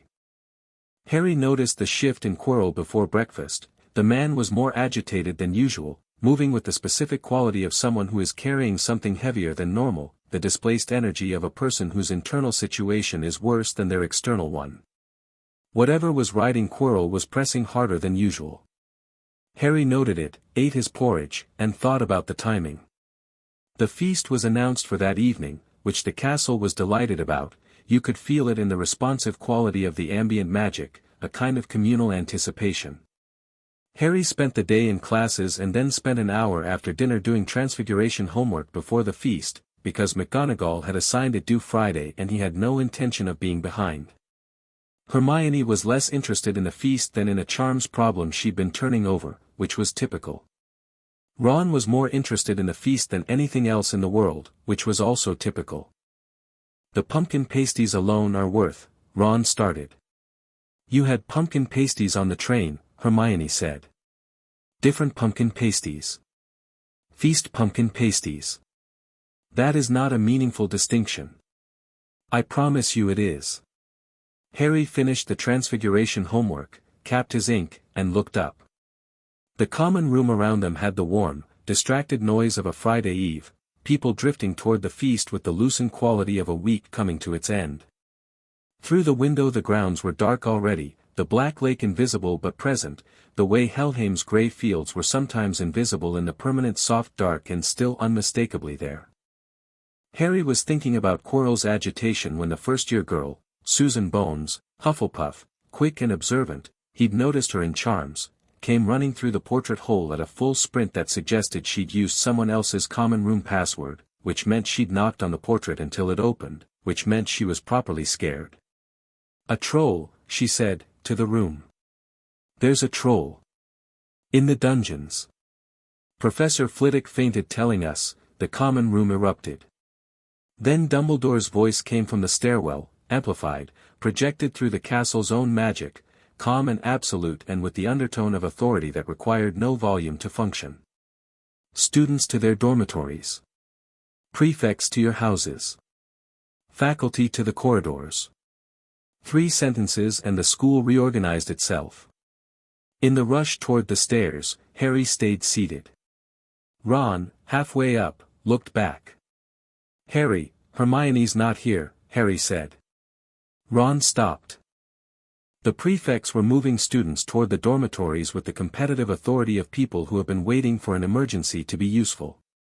Through the noise, Harry tracked backward. Hermione had gone to the bathroom before the feast. The girls' bathroom on the second floor, which she'd mentioned in passing, was less busy than the ground floor one. She had not been at the feast. She didn't know. Ron came back down the stairs in 2 jumps. They went in opposite directions from the students filing up and through the portrait hole before Percy Weasley could do anything effective about it, and Harry moved fast through the emptying corridors, fast and quiet, the way Fenrir had taught him, heel to toe and weight forward and awareness spread wide. He knew where the troll was not from the announcement, which had said dungeons, but from what he could feel, the specific blunt wrongness of a creature that was entirely alive and entirely simple and currently frightened, which in a troll produced destruction the way fright in a simpler animal produced flight. He heard it before he reached the second floor.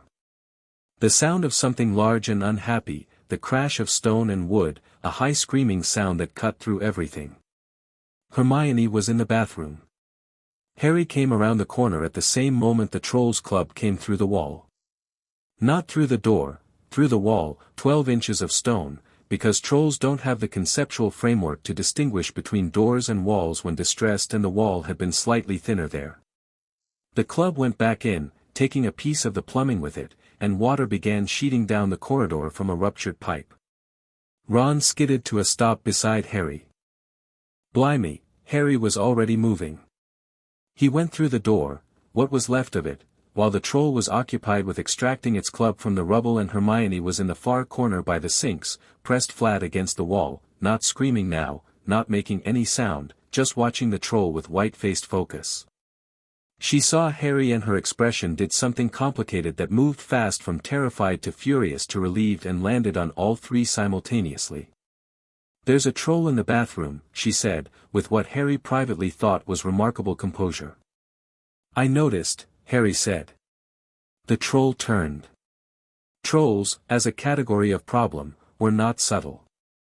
It was 8 feet tall, gray-green, with the approximate intelligence of a motivated rock, and it was frightened and in pain. The thing about breaking through stone walls without the skeletal mass to do it comfortably is that it hurts, and the troll's knuckles were split and bleeding green and its confusion had curdled into aggression, which was the thing trolls did with complicated emotions they couldn't process. It saw Harry and Ron and it swung. Harry stepped aside. The club went past him close enough that the displaced air moved his hair and hit the wash basin behind him hard enough to shatter 3 of them. He was already moving as the troll followed through on the swing, its momentum carrying it forward, and he went up, straight up, using the troll's own arm as a step, a hand on the troll's wrist and a foot briefly on its shoulder, and by the time it registered what was happening he was behind it with his hand on the back of its neck. He pressed. Not physically.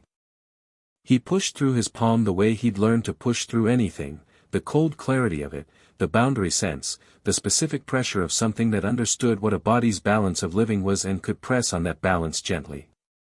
Not to harm. Just to suggest. The troll sat down. It sat down with the gradual surprised quality of a very large building discovering it is, in fact, tired, and its club fell to the wet floor with a crash that sent water spraying, and its small eyes blinked at Harry from below, bewildered. Ron was staring. Hermione was staring. Harry stepped back. His robes were slightly wet from the pipe. His hair had been displaced by the club's passage and had not improved. He looked at the troll, which was sitting on the floor and blinking slowly. "It's just scared," Harry said. "Something startled it into the castle. It's not malicious. It's a troll. It broke through the wall," Ron said. "It didn't know what else to do with the wall," Harry said. He looked at Hermione. "Are you hurt?" She shook her head. She was looking at him with the expression she got when she was rapidly revising something major. "What did you do to it?" "Told it to sit." "That is not what happened. It's an approximation." He looked at the troll again. It was still sitting, still blinking, slowly developing the expression of a creature that has had a confusing day and would like it to stop. Someone let it in on purpose. This didn't happen by accident. He looked at Hermione. "Tonight. During the feast. Something is happening in the castle that someone wanted to happen during the chaos." Understanding arrived in Hermione's eyes a beat before she said it. "The 3rd floor. The corridor," Ron said. "Someone's going for the stone." Harry was already at the door. "We need to tell a teacher." "McGonagall," Hermione said immediately. "Snape," Harry said. They both looked at him. "McGonagall will go directly to Dumbledore. Dumbledore is, not what I want right now." He thought about the chess game that was being played with the entire school as a board. "Snape will go directly to the source. He knows what's down there." "You think Snape is trustworthy?" Ron said, with the expression of someone for whom this was a significant leap. "I think Snape is more complicated than the story about him suggests," Harry said. "And right now complicated is better than straightforward. Straightforward gets us into someone else's plan." He moved. "Come on. Leave the troll. It'll sit there until someone official comes." Behind them, the troll blinked at the shattered wash basins and the water spreading across the floor in a quiet tide, and made no move to follow. They found Snape not in a dungeon or in his office but in the 3rd floor corridor itself, standing 20 feet from the locked door at the end, very still. He heard them coming before he saw them, and turned with an expression of contained fury that shifted when it was Harry he was looking at, shifted to something more complicated that he recovered from quickly. "What are you doing here?" Snape said. "Not a question. An accusation." "The troll was a distraction," Harry said. "Something is going for the stone tonight. Did Quirrell come this way?" The corridor was absolutely still. Somewhere below them, distantly, the sound of the feast, oblivious, continuing, drifted up. Snape looked at Harry with those black eyes and Harry looked back and neither of them looked away. "Yes," Snape said. "How long ago?" "Long enough." He looked at the door. At the lock that had been broken. "I've been delayed." He said it with an edge that was its own explanation. Something had kept him from following, and from the small wince he didn't entirely suppress, something had tried to stop him in an actively physical way. Harry looked at Snape's leg. There was a tear in the robe below the knee. "The dog," he said. Snape looked at him. "How do you know about the dog?" "3 heads," Harry said. "Sleeping when music plays. Norse origin, Cerberus adjacent but older. Hagrid's." He had put this together from Hagrid's half-answers and the sound he'd heard once when he was on the 3rd floor at night, a sound he'd recognized not as threatening but as a very large animal keeping watch with great dedication. Snape stared at him for a moment with an expression that was frankly unsettled. Then he turned back to the door. "You 3 need to go back to your dormitory. Quirrell is through there with something riding him," Harry said. "You know what it is. You're going in after him." "Which is a matter for staff, I have a personal interest," Harry said. "The thing riding Quirrell wore my mother's murder as a power source and left a piece of itself in my head. I am probably more qualified to deal with it than anyone currently on the premises." He paused. "Except possibly you." Ron made a small involuntary sound. Hermione was absolutely silent. Snape looked at Harry with an expression that Harry had never quite seen on anyone before, a man realizing that the situation has been more thoroughly understood than he designed it to be, recalibrating, and finding that the recalibration requires him to say something honest. "It will be dangerous," Snape said. "I know. The protections are not, they're not designed for someone with your particular," he stopped. "Started differently. The Mirror of Erist is the final protection. The only one that requires no magic to pass. It requires a specific kind of wanting. You will show only yourself if you," he stopped again. "If you want the stone and not the power it brings." "I know what the mirror shows," Harry said. He had learned about the Mirror of Erist from a dead woman in Helheim who had been a Hogwarts student in 1843 and had spent an inadvisable amount of time in front of it. "I won't have a problem with it." Snape looked at him for another long moment. Something in those black eyes was still performing calculations, but the calculations were moving faster now, and their result was changing. "You two," he said to Ron and Hermione, "stay here. If I don't, if neither of us comes back in 20 minutes, go to McGonagall." "I know the Wingardium Leviosa," Ron said. "And I'm good at chess." "If you, 20 minutes, Snape said, in a tone that ended the discussion. Harry looked at Ron and Hermione. Ron looked like a man who wanted very much to come and was preventing himself through sheer effort of will. Hermione looked like she was memorizing everything for a detailed analysis later. "The troll is still in the 2nd floor bathroom," Harry told them. "If anyone comes looking, tell them about the troll. Keep everyone away from here." "Harry," Hermione said. He looked at her. She looked like she had a great many things to say and had assessed that there wasn't time. "Be careful," she said, which was not what she'd been going to say but was what she chose. "Always," Harry said, which was nearly true. He walked through the door.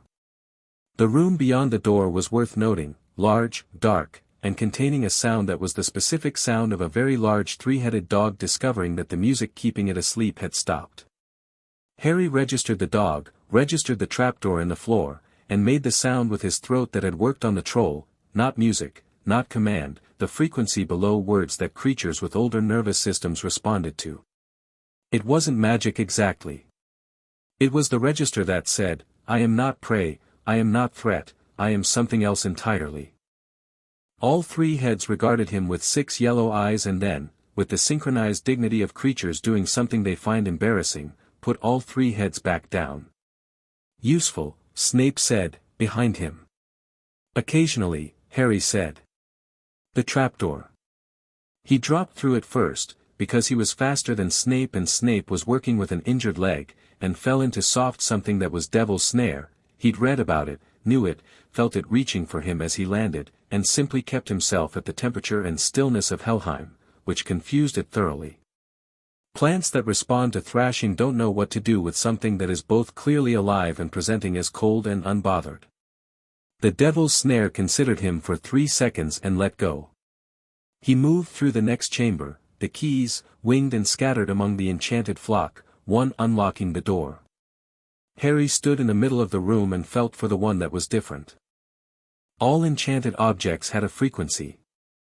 The right key had been enchanted more recently than the others, was still carrying the warmth of the most recent magic that had touched it. He reached up and it came to his hand.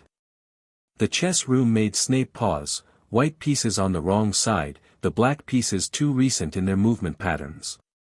Someone had played through fast and carelessly. The board was playable but compromised. Snape looked at it and Harry could see him calculating. I can do this, Snape said. You'll lose, Harry said. He sat down at the black side. The pieces looked at him with the reserved attention of objects that had been enchanted into intelligence and were making assessments. I need 4 moves. Watch the door behind us. You can't, Harry moved the knight. He played the way the Viking merchant had taught him, not thinking about winning, thinking about the shape of the board as a whole, what every piece was doing to every other piece, the game as a living system rather than a series of exchanges. He thought about the board in Gryffindor Common Room and the 3 weeks of games against Ron, the way Ron played, risk-taking, instinctive, pressure-forward. He thought about the first time he'd won and what the shape of that victory had looked like. 7 moves. He'd been optimistic about 4. The White King tipped. The pieces parted. He walked through and didn't look back to check that Snape was following because Snape was, he could hear it. The next room was potions and logic, and it was the work of a minute. It was genuinely a logic problem, a good one, Snape's own work he suspected, and there was only one potion that went forward and one that went back and the reasoning was clean if you held all the variables at once without losing any of them. He handed Snape the bottle that went back. The smallest bottle, Snape said, looking at it. You have an injured leg and you're coming from behind him, Harry said. You need to be able to move. Get Dumbledore if you can reach him. If not, he looked at Snape, trust your own judgment. Don't trust someone else's plan for this night. Snape looked at the smallest bottle and then at Harry. Something moved across his face that had no name in the vocabulary of Snape's usual expressions. Your mother, he said, very quietly, would have been, he stopped. I know, Harry said. And he did. He'd heard her say it herself, beside the Grey River, on an afternoon when the light had the quality of remembering something clearly. Go back. I'll be fine. He drank the fire potion and walked through. The room beyond was quiet and large and the mirror of Eriste stood at its far end in the dark, and Quirrell was standing in front of it. He heard Harry enter. His thin shoulders stiffened. He turned. Harry Potter, he said, and the stammer was entirely gone. Had probably always been entirely gone. I wondered when you'd come. I thought about coming sooner, Harry said. He walked into the room without hurrying, looking at Quirrell, looking at the mirror, looking at the space between. But I wanted to understand the shape of the thing before I walked into it. Quirrell's face, the visible face, the borrowed face, arranged itself into something that might have been contempt. A cautious boy. A patient one, Harry said. The master thought you would be different. Quirrell tilted his head in the way of someone listening to something Harry couldn't hear. Brave and foolish. Coming here weeks ago. Giving us an opportunity. Harry looked at the mirror. From here, at this angle, he could see the shape of his reflection, but it was not his reflection, it was the mirror's function operating, and what it showed him was not what it showed most people, because what Harry wanted was not power or wealth or love or return, those were living person wants, urgent and aching. What he wanted was simpler and more specific. His reflection showed him standing in a field that was half grey and half green, on the boundary between Helheim and the living world, and his hands were empty and open. He didn't move toward it. "I'm going to need you to step away from the mirror," Harry said. Quirrell's expression shifted. "You're 11 years old." "Yes," Harry said. "And I grew up in the land of the dead, and I carry a piece of your master's soul in my forehead, and I have been waiting, specifically and patiently, for this conversation for about 3 months." He looked at Quirrell steadily. "The stone is in the mirror. The protection uses the mirror, shows the seeker the stone without the means to have it, if they want it for its power. Which your master does." He paused. "Which means you can't get it out." The thing on the back of Quirrell's head said nothing, but the quality of the air in the room changed, and Harry had felt enough of that specific cold in his scar to know what the change meant. Quirrell unwound his turban.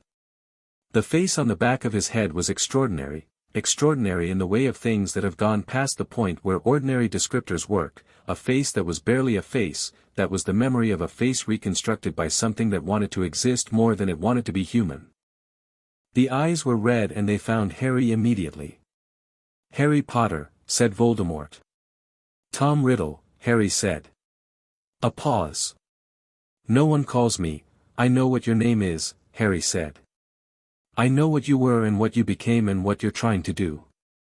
He felt the hum in his scar, the piece of Voldemort's soul pressing against the inside of his forehead like a word trying to get out. "The piece of you that's in my scar has been talking to my magic for 10 years. I know you better than you know me." Something moved in those red eyes. Not fear. Voldemort had worked very hard not to be able to feel fear, which was its own kind of wound, but something adjacent. Recognition. "Give me the stone," Voldemort said. "And I will give you things you cannot imagine. Power. Knowledge." "Your parents, my parents are fine," Harry said. "They're in Helheim. I visit them." He reached out toward the mirror. "Stop," Quirrell lunged. Harry turned and caught Quirrell's wrist. The effect was immediate and violent and not something Harry had planned, but Hel had told him, years ago, that his magic and Lily Potter's sacrificial magic had grown together in him, had become the same thing, and sacrificial magic and death magic coming from the same source were two sides of one door, and that door did not open for things that wanted to extend life at the cost of everything else. Quirrell's skin where Harry's hand touched it blistered and went white. Quirrell screamed. Voldemort shrieked something in the space between words, and the cold in the air became violent. Harry kept hold. He didn't press, didn't use the boundary magic in the same way he'd used it on the troll, didn't push toward the end of Quirrell's life. He didn't need to. The contact was enough. Quirrell's borrowed body, wearing a piece of soul that had been in Helheim and should have stayed there, was reacting to touch from someone who carried Helheim in his hands. Quirrell's knees buckled. Voldemort tore himself free, not from Quirrell's physical form but from the connection, the soul anchor that had been keeping him marginally present, and the room went white cold for a single second, the kind of cold that has nothing to do with temperature and everything to do with the presence of something trying very hard to exist and failing, and Harry felt the corresponding hum in his scar spike sharp and clear, and then it was gone. Not Voldemort, he wasn't dead, Harry knew that, could feel the absence rather than the end. Fled. Scattered. The same nothing he'd been for 10 years before Quirrell, back to the dark cold corners of a world that had no comfortable place for him. Quirrell collapsed. Harry stood in the quiet room and looked at the mirror, which showed him the grey-green field on the boundary, his reflection's hand still open. He reached into it, not physically, with the part of him that was not entirely physical, and the stone was there, cool and small, and he took it out and held it in his palm. Small. Heavy. Faintly warm. He looked at it for a moment. Then he put it in his pocket and turned and looked at Quirrell, who was breathing, who would survive and be different, who would need a great deal of explaining to do to a great number of people. Harry felt something move at the edge of the room's awareness, the castle itself, that distributed ancient attention, recognizing what had just happened. The warmth of it. The settling. All right, Harry said, to the castle, to the stone room, to no one in particular. He went back through the fire. Hermione was in the corridor. Not both of them. Ron had been moved on by Professor McGonagall, who had found him and the information about the troll and the third-floor corridor in rapid succession and had sent him to the hospital wing with Percy and gone herself in the other direction. But Hermione had given Ron her best instructive look and stayed, and was sitting on the floor of the corridor with her back against the wall and her knees up and her hands folded and her face doing the thing it did when she was working hard to be calm. She looked up when Harry came through. She looked at him. Looked at all of him, condition, expression, the small lump in his robe pocket. Her face moved through several things. "You have it," she said. "Yes." "Is Quirrell alive?" "Voldemort is gone. For now." He sat down on the floor beside her, which surprised her. She'd expected him to keep standing, keep moving. He sat with his back against the wall and felt the castle's stone through his robes, solid and old and paying its particular form of attention. "You touched him," Hermione said. "Quirrell." "Your hands," she was looking at them. They were fine. Unmarked. "What happened?" "My mother's magic," Harry said. "The sacrificial kind. I carry it." He paused. "And death magic. The two together are not comfortable for something that's been trying to cheat death for 30 years. Hermione sat with this. The corridor was very quiet, the feast still going somewhere below them, oblivious. The castle breathed around them in the particular way old buildings breathe. "You weren't afraid," she said. "I was careful," Harry said. "That's better than not being afraid." She looked at him. "You're 11. Everyone keeps saying that. It keeps being relevant." She unclenched her hands. Looked at the floor. Then, quietly, "I was afraid. In the bathroom. After the initial panic I was just, very afraid, and trying very hard to think, and not doing very well at the thinking part." "You were doing fine," Harry said. "You were watching it. Mapping it. Looking for patterns. I wasn't doing anything useful. You were surviving. That's always useful." He looked at the corridor wall. "Fear is fine, Hermione. It's information. It tells you where the edges are." He paused. "Fenrir told me that." Fenrir. She was cataloging again, he could feel the quality of her attention turn to the name. He considered the word. "My other guardian. The Great Wolf. Fenrir Lokissen," Hermione said slowly, and then, more slowly, "the wolf who will eat the sun at Ragnarok." "Yes," Harry said. "He taught me to fall down and get up and fall down and get up until the getting up was automatic." Hermione looked at the wall for a moment. "Your life is extremely unusual," she said finally. "I know. I think most people would find it terrifying." "Yes. I was going to say lonely," Hermione said.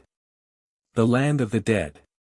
The dead are peaceful and honest but they've finished. And you're still in the middle. That must be," she stopped, because Harry had gone very still beside her. Not a defensive stillness. Just, surprised. In the specific way of someone who has not been seen from that angle before and wasn't ready for it. "Yes," he said, after a moment. "Sometimes." She nodded. Didn't push it. Didn't make it larger than it was. They sat in the corridor together in the quiet of a castle that had just had something very important happen inside it, and neither of them said anything for a while, and that was fine. When McGonagall came back with Snape and Dumbledore behind her and found them sitting on the floor, she stopped and looked at Harry with an expression that had several layers to it. Harry reached into his pocket and held out the stone. Dumbledore looked at it in Harry's hand. He looked at Harry. His face did something very controlled, and whatever was happening underneath the control was not visible yet, but it was there. "Well," Dumbledore said. "I thought you'd want this back," Harry said. "The Flammels should probably be told." He stood up. He helped Hermione up. He brushed stone dust from his robes and looked at Dumbledore with his quiet green eyes and waited. Whatever Dumbledore had expected of this night, whatever plan had been running, whatever conclusion had been designed, it had arrived somewhere different. The stone was out of the ground and in Harry's hand, and Quirrell was unconscious through the protections, and Voldemort was gone, and none of this had gone the way it was supposed to go. Harry looked at Dumbledore. Dumbledore looked back at him with those blue eyes, and for the first time, with the careful honesty of a man who respects intelligence even when it complicates him, something in those eyes acknowledged that the boy looking at him was not what had been planned for. Not afraid. Not grateful. Just, there. Patient. Green-eyed. Waiting. "Thank you, Harry," Dumbledore said. "Of course," Harry said pleasantly. Chapter 5, The Mirror Lies. The hospital wing had the smell of all hospital wings, antiseptic and old linen, and the particular chemical warmth of healing potions working on things that resisted being healed. Harry sat in the chair beside Ron's bed. Ron had twisted his ankle on the stairs during the evacuation, which Ron found embarrassing and which Harry thought was just bad luck, and ate an apple and watched Madame Pomfrey move between beds with the efficient authority of someone who runs her territory absolutely and tolerates headmasters only slightly more than she tolerates students. Hermione was on Harry's other side with a book open in her lap that she was not reading. It was past midnight. The feast had ended. The school had been told, in the measured language of institutional communication, that a troll had entered the building and been subdued, that there was no ongoing danger, that everything was fine. The word Quirrell had not been mentioned. The word Voldemort had not been mentioned. Harry had noticed this and filed it. "He's going to want to talk to you," Hermione said, without looking up from the book she wasn't reading. "Dumbledore." "I know. Tonight, possibly. Probably tomorrow," Harry said. "He'll want to think first. Prepare." He ate the last of the apple. He's not a man who likes walking into conversations he hasn't mapped. Ron shifted against his pillow. His ankle was wrapped and elevated, and he had the look of someone for whom the indignity was worse than the pain. "What do you think he'll say?" "Something that sounds open while being closed," Harry said. "Questions that are actually arguments. He's very good at it." "That sounds exhausting," Ron said. "It will be interesting," Harry said, which was not the same thing. Madame Pomfrey descended on them with the expression of a woman who has been tolerant long enough. "Visiting hours ended 2 hours ago. Mr. Weasley needs rest, not company." She fixed Harry and Hermione with a look that was professionally severe. "Out." "He's fine," Ron said, meaning don't go. "He'll be fine after sleep," Pomfrey said, meaning out. Harry stood. He put the apple core on the bedside table, which Pomfrey removed immediately. "Sleep well, Ron." "Brief me in the morning," Ron said. "There'll be nothing to brief," Harry said, which was optimistic.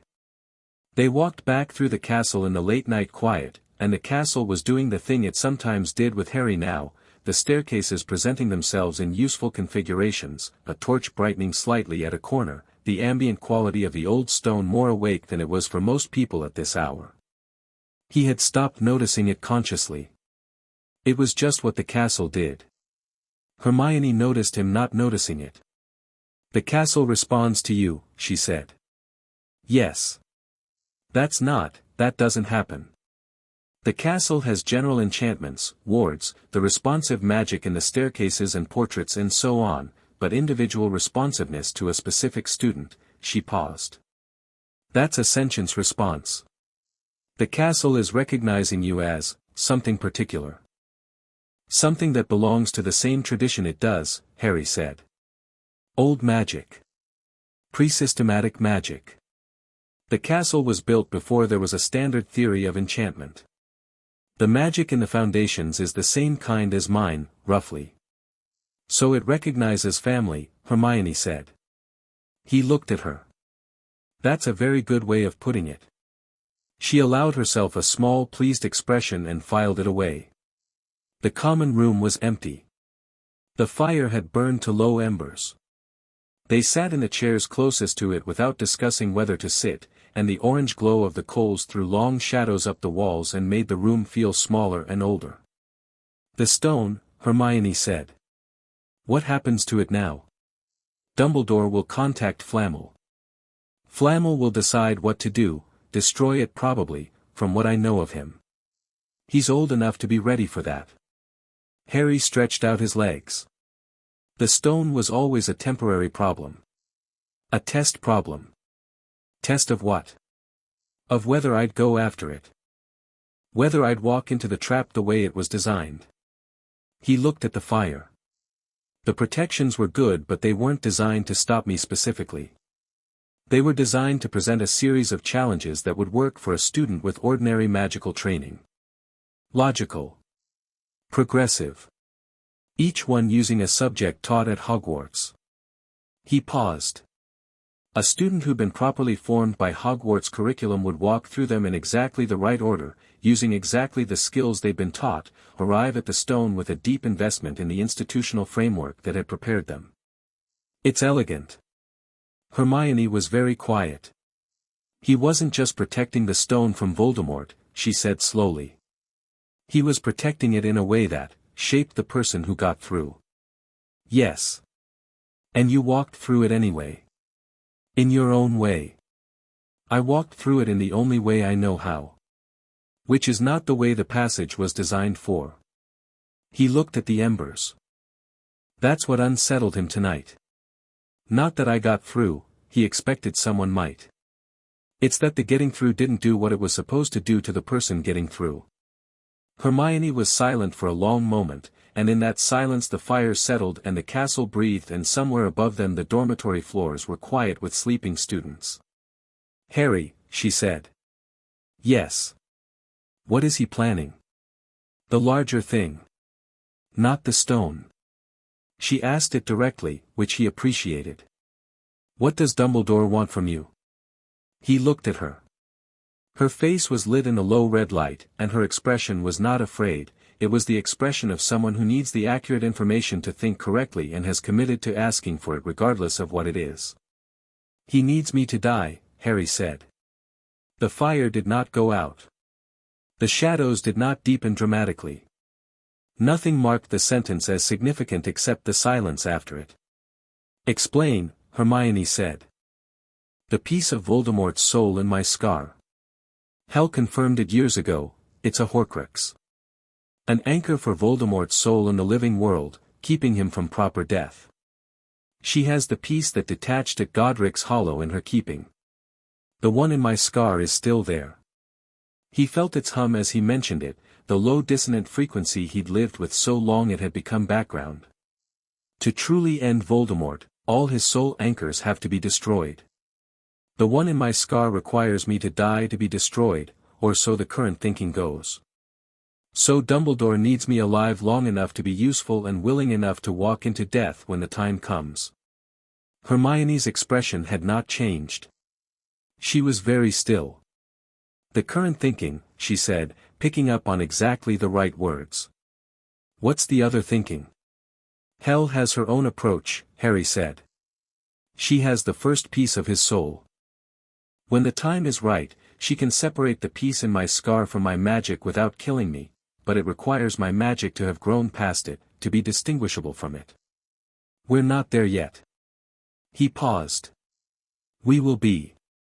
And Dumbledore doesn't know this. Dumbledore doesn't know Hel is involved at all, I think. He knows something unusual happened on that doorstep. He knows I grew up somewhere different from what he planned. But the specifics, Harry shook his head. He's been working from incomplete information for 10 years. Hermione processed this for a moment. Then, does that change what we do? Harry looked at her. We. She met his gaze directly. Yes. We. No elaboration. No performance of loyalty. Just the simple fact of it. Something in Harry's chest did what it occasionally did when the living world surprised him with its warmth, a brief adjustment, like a string finding its correct tension. It doesn't change what we do this year, he said. Voldemort's gone again. Quirrell will recover and won't be a vector anymore. The stone is dealt with. He paused. It changes what I know about the shape of things going forward. And Dumbledore will want to talk to you tomorrow, Hermione said. Knowing what you know. Yes. Then you should sleep, she said. She stood. She picked up her unread book. You'll want to be sharp. I'm always sharp, Harry said. She looked at him.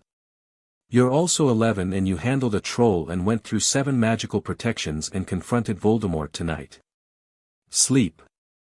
She walked toward the girls' staircase. Paused. For what it's worth, what you told me. I won't tell anyone. I know, Harry said. You trusted me with it. Yes. She looked at the fire and then at him. Thank you, she said, and went upstairs. Harry sat alone by the dying fire for a while longer and thought about mirrors that showed you what you wanted and whether Dumbledore had ever stood in front of one. The summons came the next morning, mid-breakfast, carried by a 6th-year prefect with the manner of someone delivering a message they haven't read but can feel the weight of. Professor Dumbledore requests your presence at your earliest convenience. Which, at 8:30 on a Friday morning with a plate of toast in front of him, translated as, now. Ron had been released from the hospital wing and was processing the story of the night before in real time, which involved several false starts and one moment where he put his fork down entirely and stared at nothing for approximately 15 seconds before picking it back up. Hermione was eating her breakfast with the focused calm of someone who has already done her processing and reached her conclusions. Now. Ron said, looking at the prefects departing back. Now, Harry agreed. He stood. Ate the last piece of toast standing up, which felt like an appropriate gesture toward normalcy. If I'm not back before charms, tell Flitwick I'm with Dumbledore. McGonagall was watching you at breakfast, Ron said. She had her worried face. She has a worried face. It looks exactly like her regular face but 17% more rigid, Hermione said without looking up. I've been cataloging. Harry left. The gargoyle in front of Dumbledore's office had been told to expect him, which meant it stepped aside without requiring a password, which Harry noted as a small piece of managed access. He walked up the spiral staircase and knocked on the door and entered when called. Dumbledore's office was exactly the kind of office you'd expect of someone who had been collecting things for 150 years and had the particular scholarly inability to stop. Instruments that spun and puffed. Portraits of former headmasters arranged across the walls with the resigned awareness of paintings that have been listening to confidential conversations for decades. Fawkes the Phoenix on his perch, who looked at Harry with bright ancient eyes and made a single note, low and warm, that landed in the room like a hand on a shoulder. Harry looked at Fawkes. Hello, he said. Fawkes made the sound again. He seems very taken with you, Dumbledore said, with a warmth that was genuine and a curiosity that was strategic. He was behind his desk in his purple robes with his silver hair and his half-moon glasses, and his hands were folded in the specific way of someone who has decided on patience as a tactic. Please, sit down. Harry sat. He looked at the spinning instruments. One of them, he noticed, was oriented toward him, a small golden thing on a stand near the window, turning slowly, which had not been doing that in any of the directions he'd approached from. He wondered if Dumbledore had expected him to notice. He looked at Dumbledore and said nothing, which was its own kind of opening move. Dumbledore smiled. It was a warm smile, the kind that had been perfecting itself for over a century and had reached an extraordinary level of genuine seeming affection. You had quite a night. Yes, Harry said. I owe you an apology, Dumbledore said, and Harry heard the quality of it, the controlled sincerity, the offering of something that looked like openness, for placing the stone in the castle without ensuring your safety more completely. The protections were they were designed exactly as intended, Harry said.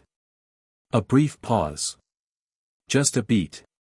Then the smile again. You see through a great deal. I try to see clearly, Harry said. It's not the same thing. Dumbledore looked at him over his glasses with those blue eyes, and Harry looked back, and there was a quality to the silence between them that was different from most silences, the quality of two people assessing each other with genuine respect and entirely opposed interests. It was the most interesting conversation Harry had had since arriving at Hogwarts, and it hadn't technically started yet. Tell me about where you grew up, Dumbledore said. Helheim, Harry said. Hel's domain. Not surprised, confirming. He had known, or suspected, and had been waiting for the direct statement. You were raised by the Norse Goddess of Death. Yes. That is, Dumbledore paused, with the expression of a man finding appropriate language, an unusual upbringing. Unusually good, Harry said. She's an excellent guardian. Dumbledore absorbed this. And yet you chose to come to Hogwarts. I was always going to come to Hogwarts. There are things here that need doing. Such as? Learning what your school can teach me, Harry said. Which is genuinely considerable. The systematic approach to magic, the theory, the historical framework, the collaborative practice, these are things I don't have from my education and I want them. He paused. And the other things? The Voldemort problem. The Horcruxes. The room was absolutely still. Harry watched Dumbledore's face perform the most controlled reaction he had ever seen to a word that should have caused a significant reaction. It was extraordinary. If Harry hadn't been watching for it he might have missed it entirely, the very slight tightening around the eyes, the fractional pause before the next breath, the decision made in real time about how much to reveal. You know about the Horcruxes, Dumbledore said. Hel has one, Harry said. The piece of soul that detached from Voldemort's main soul at Godric's Hollow. It's been in her hull for 10 years. He felt the hum in his scar and knew Dumbledore was also thinking about it. I know there are more. I know the one in my scar is one of them. Dumbledore was very still. And I know what you believe must happen for it to be destroyed, Harry said. Another silence. The spinning instruments turned. Fawkes made a soft sound. The portraits of former headmasters were absolutely pretending to be asleep, which told him everything about how often they usually listened.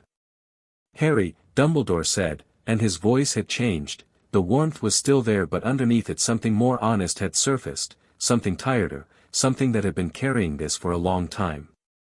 I have spent 10 years believing that the path forward requires my death, Harry said. I know. And I'm telling you now, clearly, so there is no confusion between us, that is not how it ends. He said it without heat, without anger, the way you say a fact that is simply true. The way Hel said things. Not because I'm afraid of dying. I've grown up in the land of the dead. I have a different relationship with it than most people. He paused. But because Hel has a different solution. One that doesn't require my death. It requires time and growth and specific conditions, all of which I intend to provide. Dumbledore looked at him across the desk. The room was very quiet. The golden instrument near the window had stopped spinning. You are 11 years old, Dumbledore said, and there was something in it that was not the usual reminder, it was something closer to genuine, to the weight of what he'd been carrying and the specific difficulty of carrying it opposite a child who looked at him with eyes that had seen the land of the dead. I know, Harry said. That's why I'm telling you now. So you have time to adjust your plan while adjusting it is still easy. He paused. I am not your enemy, Professor. I don't want to be your enemy. You've done extraordinary things and you care about the wizarding world genuinely and I respect that. He kept his gaze level. But I will not be managed. I will not be positioned. And I will not walk into a death you've designed for me because it makes your plan work. Dumbledore was quiet for a very long time. The fire in the grate popped. Fawkes turned on his perch and looked at the window with his ancient eyes. When Dumbledore spoke again, his voice was different in a way that was hard to name, not beaten, not conceding, but genuinely thoughtful in a way that his earlier thoughts had not quite been, because his earlier thoughts had been about a plan and these were about something more actual. Hel's solution, he said. She can remove the Horcrux without killing me. Yes. And she is certain of this. She knows more about what happens to souls at the boundary between living and dead than any living person has ever known, Harry said. Yes. She's certain. Another long pause. What does she need? Time, Harry said. My magic needs to grow past the Horcrux. Distinguish itself from it completely. That requires years, probably. Not 10 years. Fewer. He watched Dumbledore carefully. Which means Voldemort cannot return fully until then. Which means keeping him from his Horcruxes, finding and destroying the others, without triggering his full return. That is, Dumbledore said slowly, a significant task. I know. I'm not 11 forever. He paused. And I'll need information. About the other Horcruxes. What you know.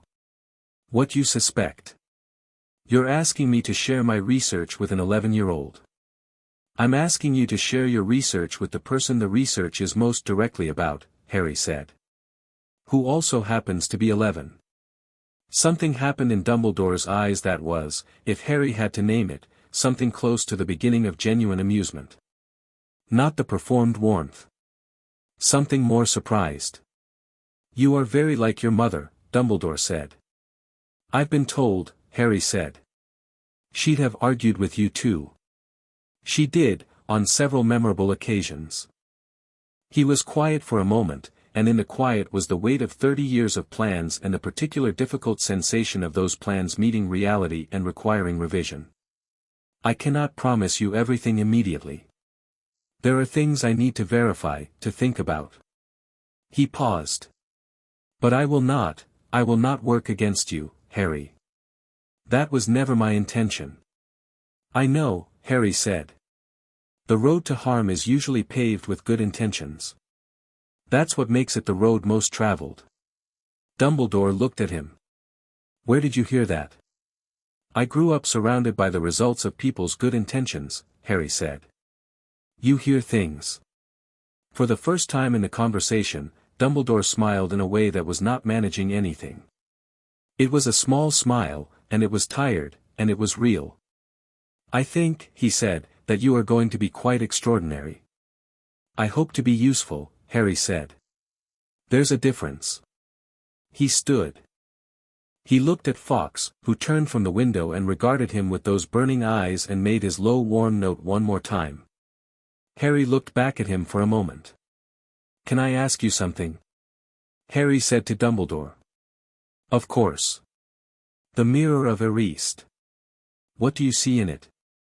The question landed in the room with a particular weight. Dumbledore looked at him for a long moment, and his expression was the most unguarded it had been since Harry walked in.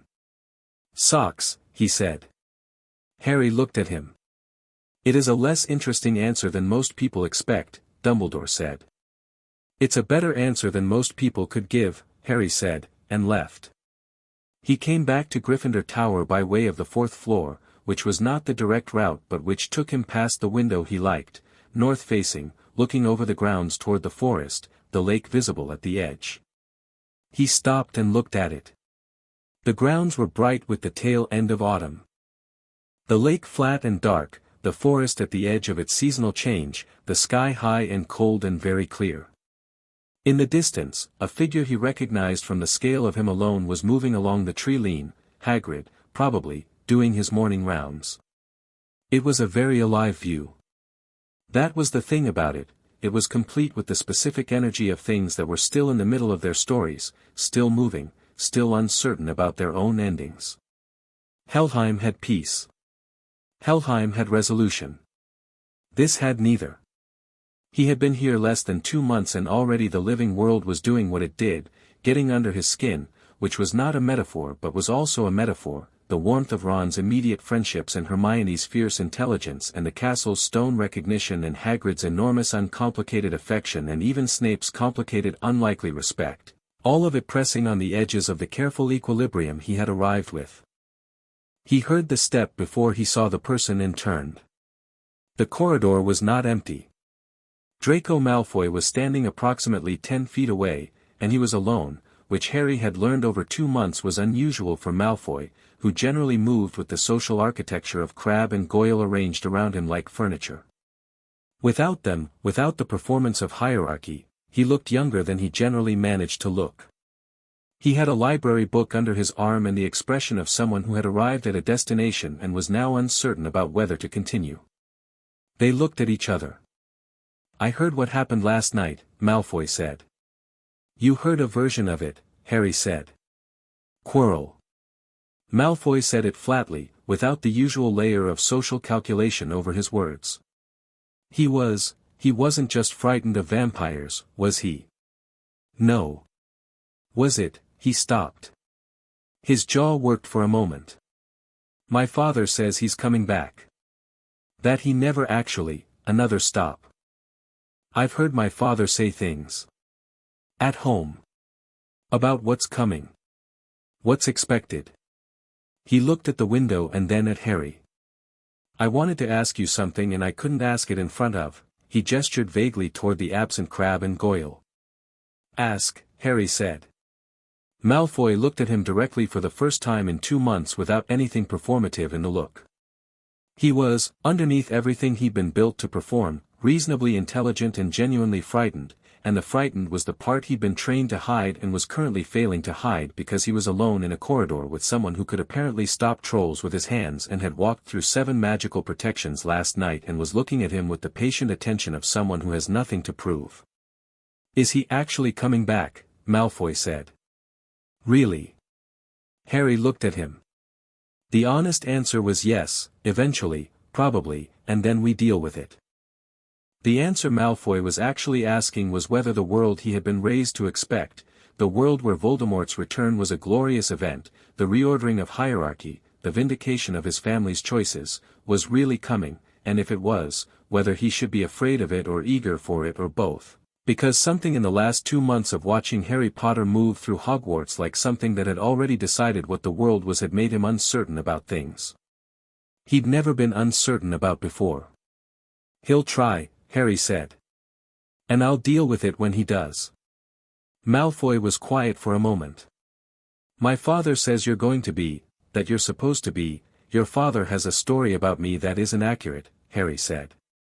"Most people do." He paused. "What do you think?"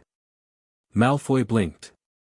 Being asked what he thought, apparently, was not a regular feature of his social landscape. "I think you're not what anyone expected," Malfoy said. "Including Dumbledore. I've watched him watching you." He paused, with the analytical quality of someone who has grown up in highly political environments and has developed good observational skills as a survival mechanism. "He's adjusting. He doesn't like it. He's managing it," Harry said. "Which is different from not liking it." Something flickered in Malfoy's gray eyes. "My father is going to want information about you. About what you can do. What side you're on. What will you tell him?" A long pause. Malfoy looked at the window, the grounds, the same view Harry had been looking at. "I don't know yet," he said. "Honest answer," Harry said. "Don't read too much into it," Malfoy said, recovering some of his usual tone with the effort of someone reclaiming dropped armor. "I don't read into things," Harry said. "I read what's there." He looked at Malfoy for a moment. "You're not your father, Draco. Whatever he's told you your loyalties should be, they're not actually his to decide." Malfoy's expression flickered through something complicated and then resolved into the more practiced blankness he'd been managing all year.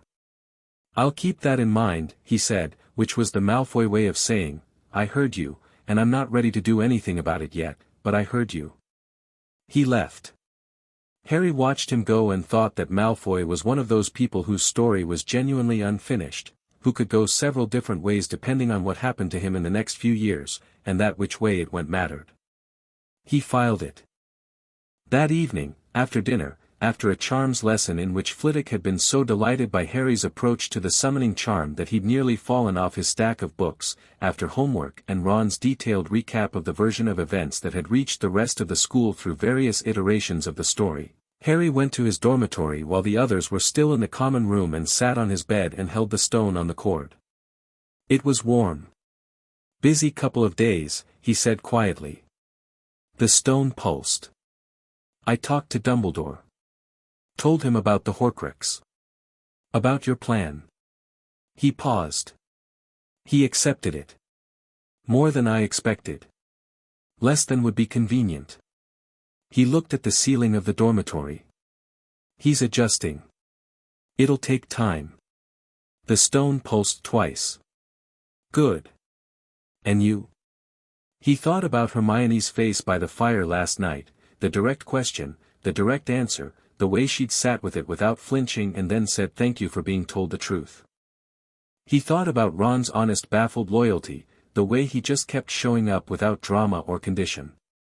He thought about the castle's warmth and the stones and Malfoy in the corridor with his armor down for 4 minutes and Hagrid's enormous face doing complicated things when he looked at Harry. I'm good, he said. The stone went warm and steady. I have a question, he said. The Horcrux in my scar. He touched it. The hum was there, familiar, the frequency he'd lived with since before he could remember. How much longer? A pause. The stone's warmth shifted slightly. Not alarm. Just honesty. 2 years. Perhaps 3. He nodded. Then Voldemort will try to return before it's done. The stone was warm. I know, Harry said. I know. He looked at the ceiling again. I'm not worried about it. Below him, through the floor, the common room was full of noise and firelight and living people arguing about Charm's homework, and someone was playing Exploding Snap badly, and Ron's laugh was audible through 2 floors of stone, and the smell of the castle, wood smoke and old books and the particular warmth of a place that has been lived in by generations of young people, was as present as it always was. He lay back on the bed and felt the castle around him and thought about the grey fields of Helheim and the warm fires and Fenrir's enormous warmth and Hel's silver eyes, and felt both things at once, the home he'd come from and the home he was making, the dead world and the living one, the grey and the gold. He was thinking this when the dormitory window flexed with cold, a very specific cold, not the Highland variety, the other kind, and the shadows in the corner of the room deepened by 1 register. Hello, Harry said to the shadows. Hello, Fenrir said. He was not in wolf form. He was in the other form, the one he used indoors, which was still extremely large by human standards, which was still accompanied by the feeling that the room had had a different opinion about its capacity a moment ago and had been persuaded to revise it. He sat on the floor because the bed would not have survived his weight and looked at Harry with his gold eyes. I wanted to check, Fenrir said. I'm fine, Harry said. I know you're fine. I wanted to check anyway. The wolf's expression, in this form, was capable of things that the wolf form wasn't quite, nuance, specifically. He looked at Harry with something that was worry wearing the coat of casual interest. I heard about the troll. The troll was straightforward. And the other thing. The Voldemort thing was also straightforward, Harry said. In the end. Fenrir looked at him with those gold eyes for a long moment. You held a troll down with your hands and then walked through 7 magical obstacles and confronted the dark wizard who killed your parents. In that order, yes. On your first Halloween at school. I can see how that sounds. It sounds like you, Fenrir said, and it was not a complaint, it was just an observation, affectionate and specific. It sounds exactly like you. He paused. The warmth of him was extraordinary. Fenrir always ran warm, the wolf's warmth, the warmth of something ancient and large that generates its own heat. "You're happy." It was not a question but it was an inquiry. Harry thought about whether happy was the word. He thought about Hermione and Ron and the castle and Hagrid and the view from the fourth-floor window and the dining hall full of living noise.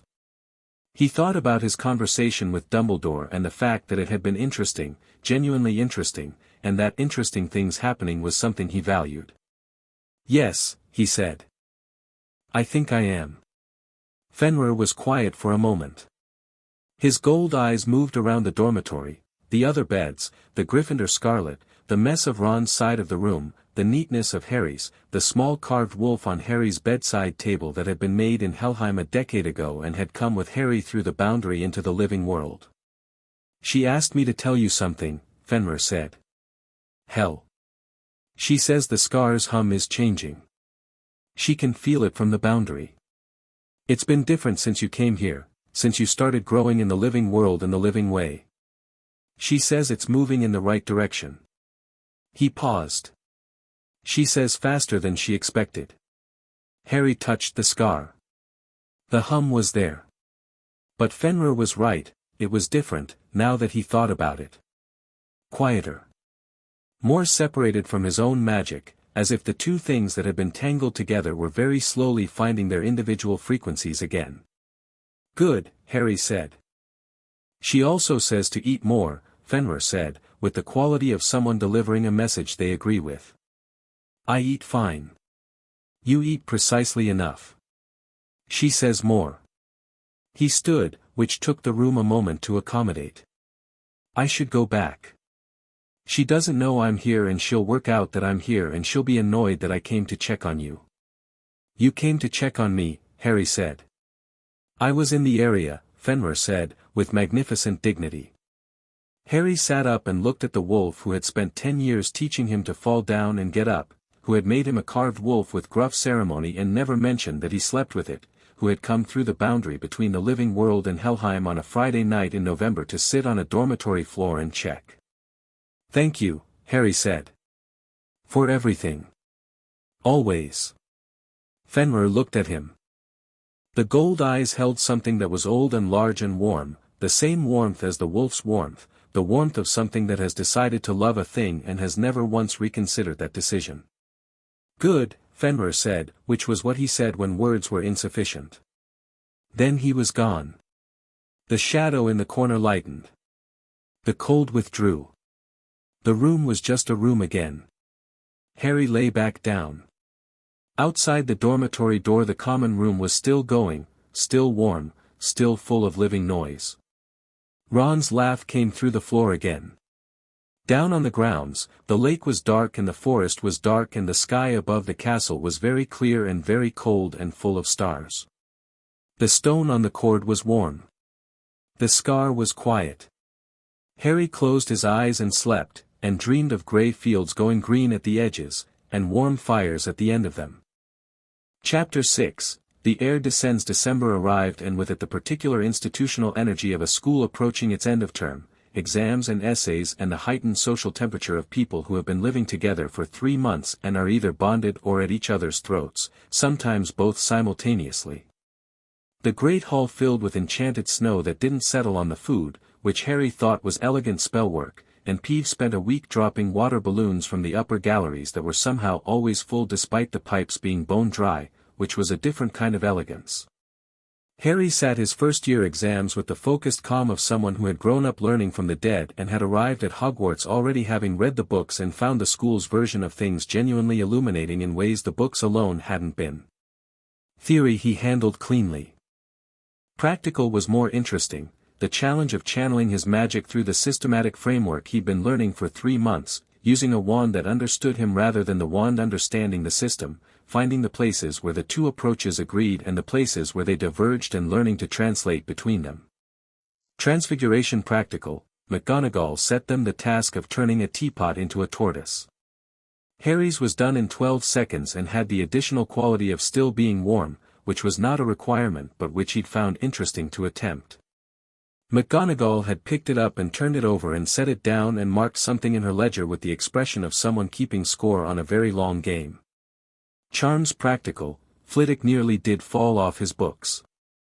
Potions written. Harry's essay on the principles of magical reduction was 4 inches longer than the requested length and referenced 3 sources from periods before the standard curriculum acknowledged potions theory as a discipline. Snape had returned it with a single line of annotation in the margin. The Arab alchemist was right about the ash ratios. SS. Which was, from Snape, essentially a standing ovation. Defense practical. Quirrell was absent, recovering in St. Mungo's under circumstances that the school had been told very little about, and the exam was administered by a substitute with the distracted air of someone who had been told what to test but not why, and who marked Harry's performance with the dazed expression of a person who had watched someone perform the exam requirements and then several things that were not exam requirements simply because they were there to be done. The last exam was History of Magic, which was Binns, who was a ghost in the specific sense of being a man who had died mid-lecture decades ago and simply continued, and whose class had the soporific quality of a subject taught by someone who had lost the ability to find it interesting. Harry sat the exam, answered every question accurately, and spent the remaining 20 minutes thinking about Horcrux research. He'd been doing a lot of that. The conversation with Dumbledore had not been the last. There had been 3 more in November, each one different in texture from the previous, Dumbledore adjusting, recalibrating, approaching from different angles and finding that the angles produced consistent results, which Harry suspected was both frustrating and compelling for a man whose primary mode of operation was the long approach. The second conversation had been about Hel. Dumbledore wanted to understand the arrangement, the guardianship, the mechanism of it, what Hel's interests in the situation were. Harry had answered what he knew and declined to speculate about the rest, which Dumbledore had accepted with a thoughtfulness that suggested he was doing his own research. The third had been about Voldemort's history.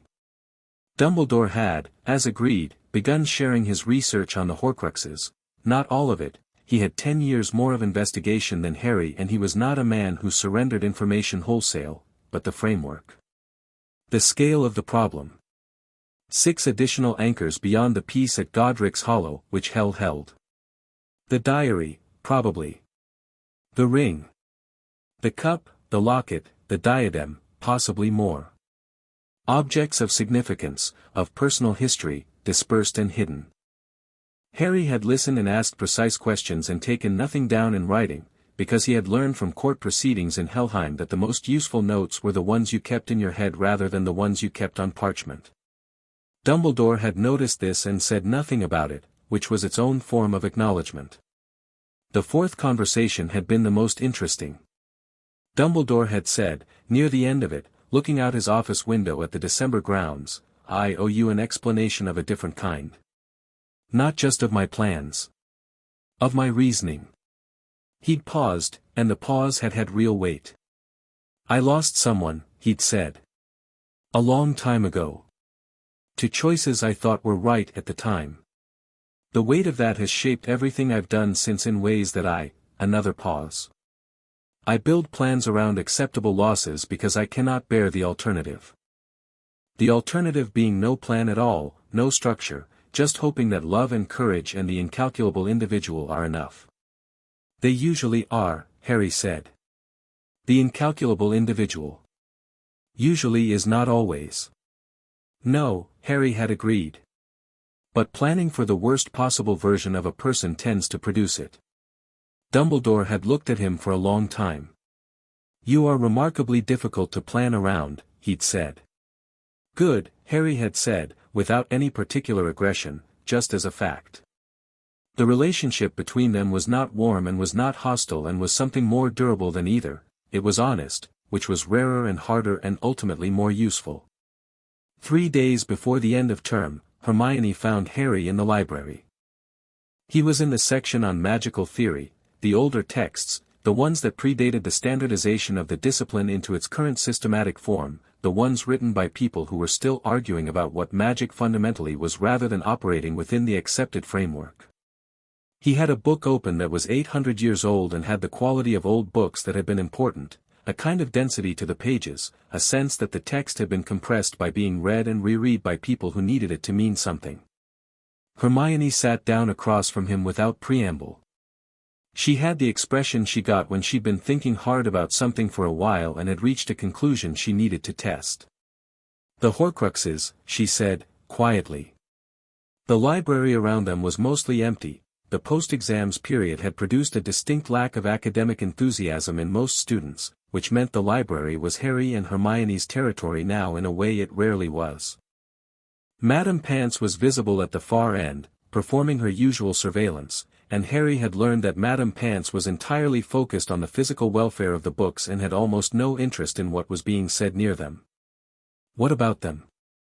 Harry said. "I've been researching." She set a piece of parchment on the table between them, dense, small handwritten, the kind of notes she took for herself rather than for presentation. "The diary. I think it's already in play. Someone has it." Harry looked at her. "Lucius Malfoy," she said. "I found a reference, oblique, in a ministry document from 1981, a list of items confiscated from Death Eaters who surrendered after Voldemort's fall. The diary isn't on the list. It should have been, Riddle's diary, a known possession, documented in 2 other sources I found. It's not on the confiscation list, which means either it was missed or someone made sure it wasn't listed." She met his eyes. "Draco said his father has expectations about what's coming. If Lucius Malfoy has a Horcrux, he might not know what it is," Harry said. "But he knows it's valuable. He's keeping it for when it's needed." He looked at her notes. "Good research. I've also been thinking about the locket," she said. "Slytherin's locket. There's a thief in the ministry records, someone called Mundungus Fletcher, repeat offender, black market. He's connected to an address in Grimmauld Place in London, which is also connected to the Black family." She paused. "The Black family. Sirius Black. Who is in Azkaban," Harry said, "for a crime that Gringotts doesn't believe he committed." They looked at each other. "The pieces fit in a way that requires more information to confirm," Hermione said. "But they fit." "They do," Harry said. He looked at her for a moment. "You've been working on this since Halloween." "I've been working on it since you told me about the Horcruxes," she said. "Which was Halloween." "Yes. I didn't ask you to." "No," she said simply. "But this is the actual problem, isn't it? Not the stone, not Quirrell, those were the opening moves. The actual problem is 7 or more objects scattered across the country and a soul in your forehead and a man in Azkaban who might matter and a headmaster with a plan that needs revising." She looked at her notes. "I'd rather know what we're dealing with than not know." Harry looked at her across the library table. She had ink on her left hand from writing and her hair was doing the thing it did when she'd been running her hands through it while thinking, and she had the expression of someone who had decided which side of something they were on and found the decision clarifying. "You should know," he said, "that this gets more complicated before it gets simpler. Years of more complicated." "I know," she said. "And dangerous. Genuinely." "Harry," she said, with the tone of someone addressing a repeated point they've already answered.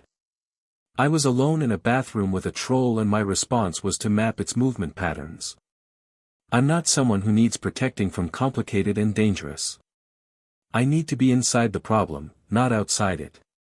He thought about Hell's Hall, about the court proceedings he'd grown up in, about the dead who arrived and sorted themselves into honesty because there was nothing left to protect. He thought about Hermione Granger, who had been honest with him from the first conversation on the train and hadn't stopped, who treated truth as a fundamental courtesy rather than a social risk. "All right," he said. She nodded once, crisply, as if closing a deal. Then she turned back to her notes. "The ring.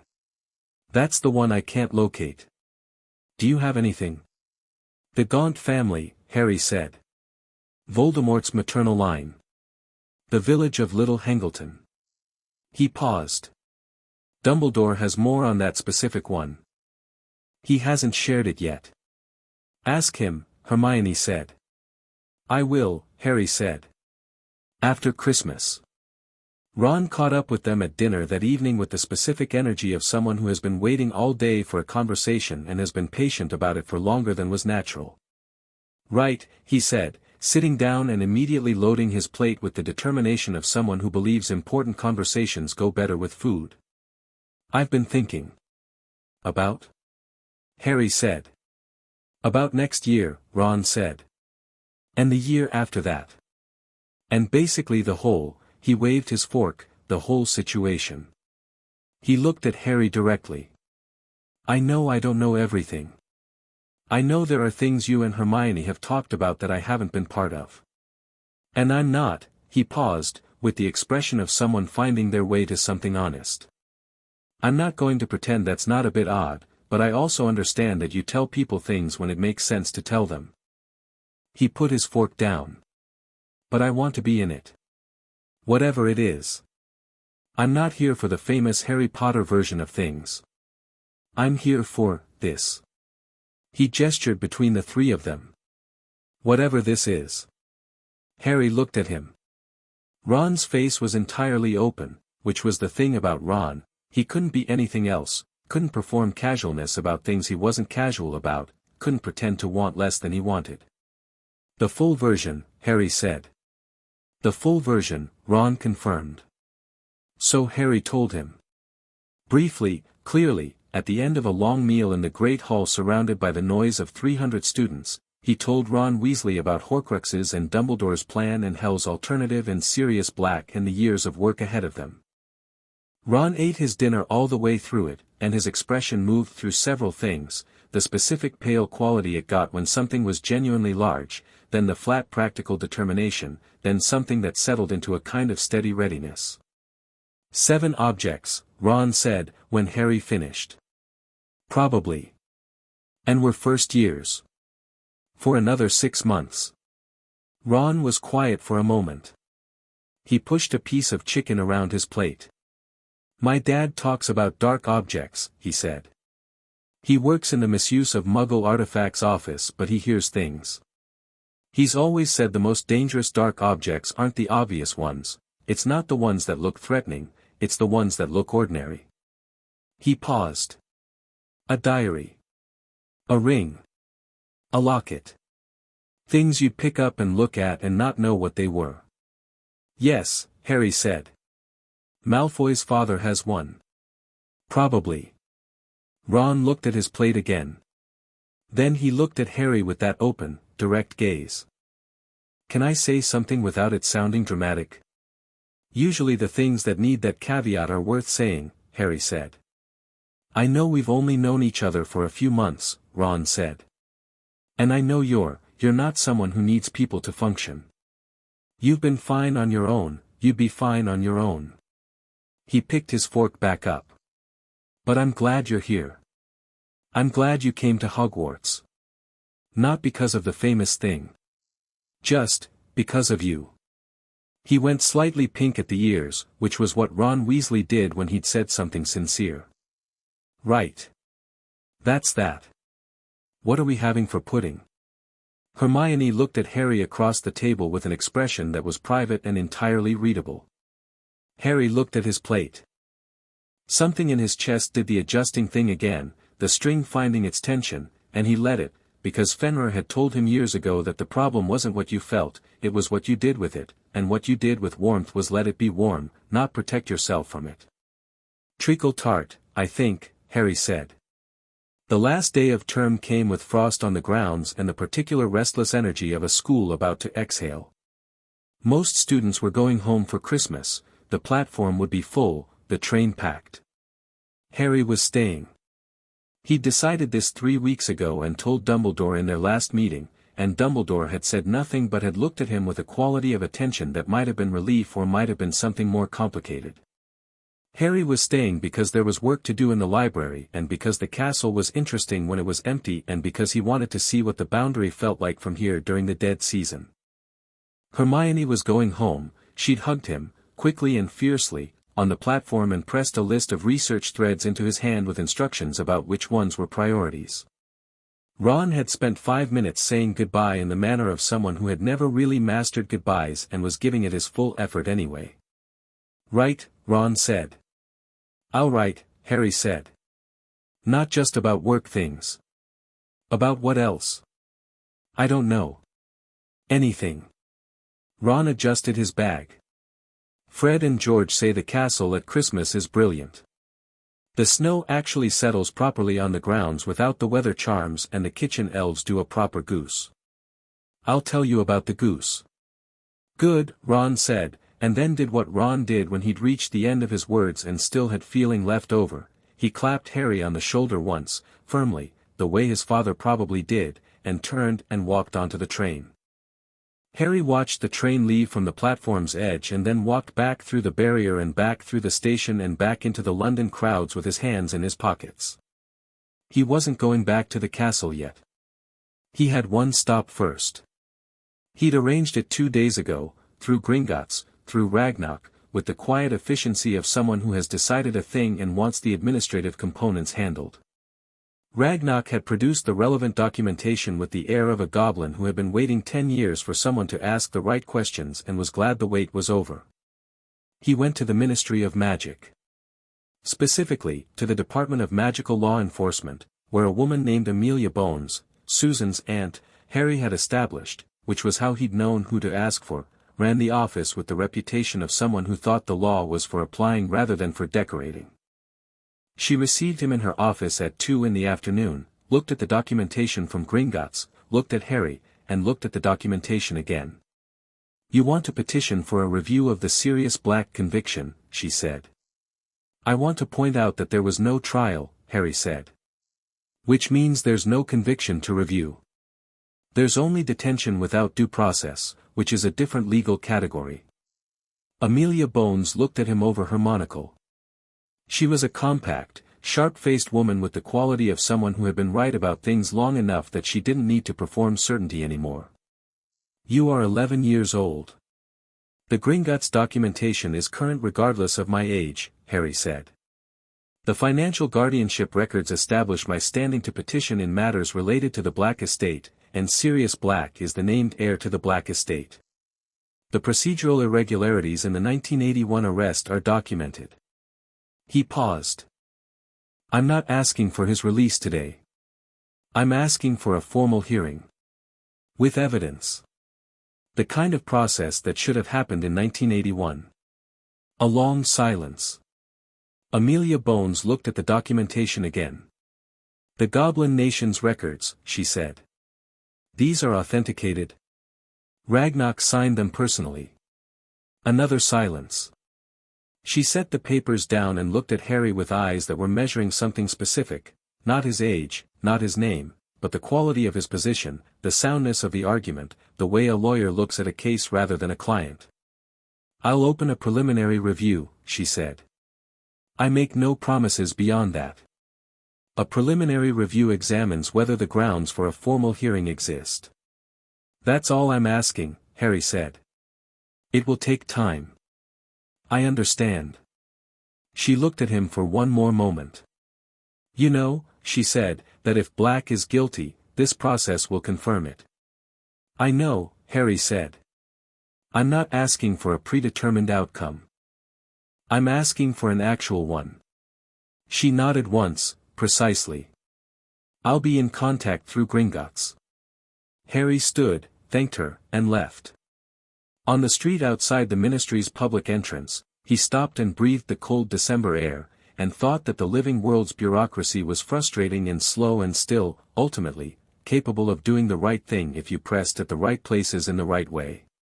It was like the chess game with Ron, find the shape of the thing and work with it, not against it. He went back to Hogwarts. The castle at Christmas was, as advertised, brilliant. The grounds held real snow, the kind without weather charms, deep and clean and blue-shadowed in the afternoon light, the lake dark at the center where the cold hadn't fully reached. Harry walked the grounds every morning, not because he needed air but because the castle was alive in a different way when it was empty, more itself, the ambient magic cleaner and more present without 300 students running their own magical fields through it. There were 9 students staying for Christmas, spread across the houses. Harry knew most of them by face and some by name. He ate meals at the long Gryffindor table that now accommodated 9 people instead of several hundred, and the intimacy of it was something different from term-time meals, more actual, less performed. On Christmas Eve he sat in the window embrasure of the 4th-floor window he liked and watched the snow on the grounds and felt the boundary that was always present, just less visible during the living season, and thought about the conversation he'd had with Dumbledore that morning. It had been the most substantive one yet. Dumbledore had, finally, told him about Tom Riddle. Not the facts of him, Harry had the facts, had assembled them from various sources, but the texture of him. The boy who had grown up in an orphanage with gifts he couldn't explain and an understanding that he was different that had curdled, in the absence of love and in the presence of power, into the certainty that being different meant being superior. The brilliant young man who had arrived at Hogwarts and been charming and quick and had charmed everyone, including Dumbledore, and who had been building his philosophy of immortality and power from the very beginning. The Horcrux is not as a dark magic experiment but as an answer to the deepest fear he'd carried from childhood, that he would end, that he would be ordinary in death the way he'd refused to be ordinary in life. He was afraid, Dumbledore said. That's the simple truth of him. Everything else was constructed around the fear. I know, Harry said. Fear is information. The question is what you build with it. He built armor, Dumbledore said. You build plans, Harry said, without cruelty. Same impulse. Dumbledore had been quiet for a moment. Yes, he said. I suppose that's true. He'd looked at the window. What do you build? Harry thought about it genuinely. I try not to build in advance, he said. I try to see what's there and respond to it. Hel taught me that, the dead don't make plans. They've already had their plans. They just, are. He paused. The living have a tendency to substitute the plan for the actual, to get so attached to what they expected to happen that they can't see what's happening. That, Dumbledore said, with something that was the beginning of real affection rather than the managed version, is a piece of wisdom I have had to learn the very hard way. Most good wisdom requires that, Harry said. He thought about that conversation now, sitting in the snowlight, and felt the shape of things settling into something more stable. Dumbledore was not an ally in the simple sense, he was too complicated, too formed by his own history, too invested in his own understanding of how things must go. But he was intelligent and ultimately honest with himself, which was more than most people managed, and the relationship between them was becoming something useful. The stone on the cord was warm. Christmas morning Harry woke to snow still falling and a small pile of presents at the foot of his bed that he hadn't expected and sat up and looked at. A package from Ron containing a paper bag of chocolate frogs with a note that said found these in a shop in Diagon Alley that does Christmas post, don't ask how much it cost, Happy Christmas, R. A package from Hermione containing a book on pre-systematic magical theory that she'd annotated with small penciled notes in the margins, which was the most Hermione gift possible and therefore excellent. A package from Hagrid containing a tin of homemade rock cakes and a card that said Happy Christmas Harry, hope you're well, from Hagrid, in enormous handwriting. And, from Hel, a letter. Just a letter. No package. He recognized the paper, cold and slightly gray at the edges, the paper she used for things she wanted to last. He opened it. Harry. The scar is quieter. I can feel it from here. Fenrir keeps asking me if I can feel it and I keep telling him yes and he keeps looking insufferably satisfied about it, which I want you to know is entirely your fault for being so clearly fine. The piece of Riddle's soul in my hall has been increasingly agitated this term. His attempted return through Quirrell disturbed it. It knows it was nearly used and wasn't. It is not at peace, which is not my problem to solve and is in fact mildly entertaining. Sirius Black. Ragnarok told me. Good. You did the right thing. Whatever the outcome of the review, the attempt mattered. The diary Horcrux is the most immediately dangerous of the remaining ones. Lucius Malfoy will use it. Not this year, too much scrutiny, but probably the year after. Be ready. I am proud of you.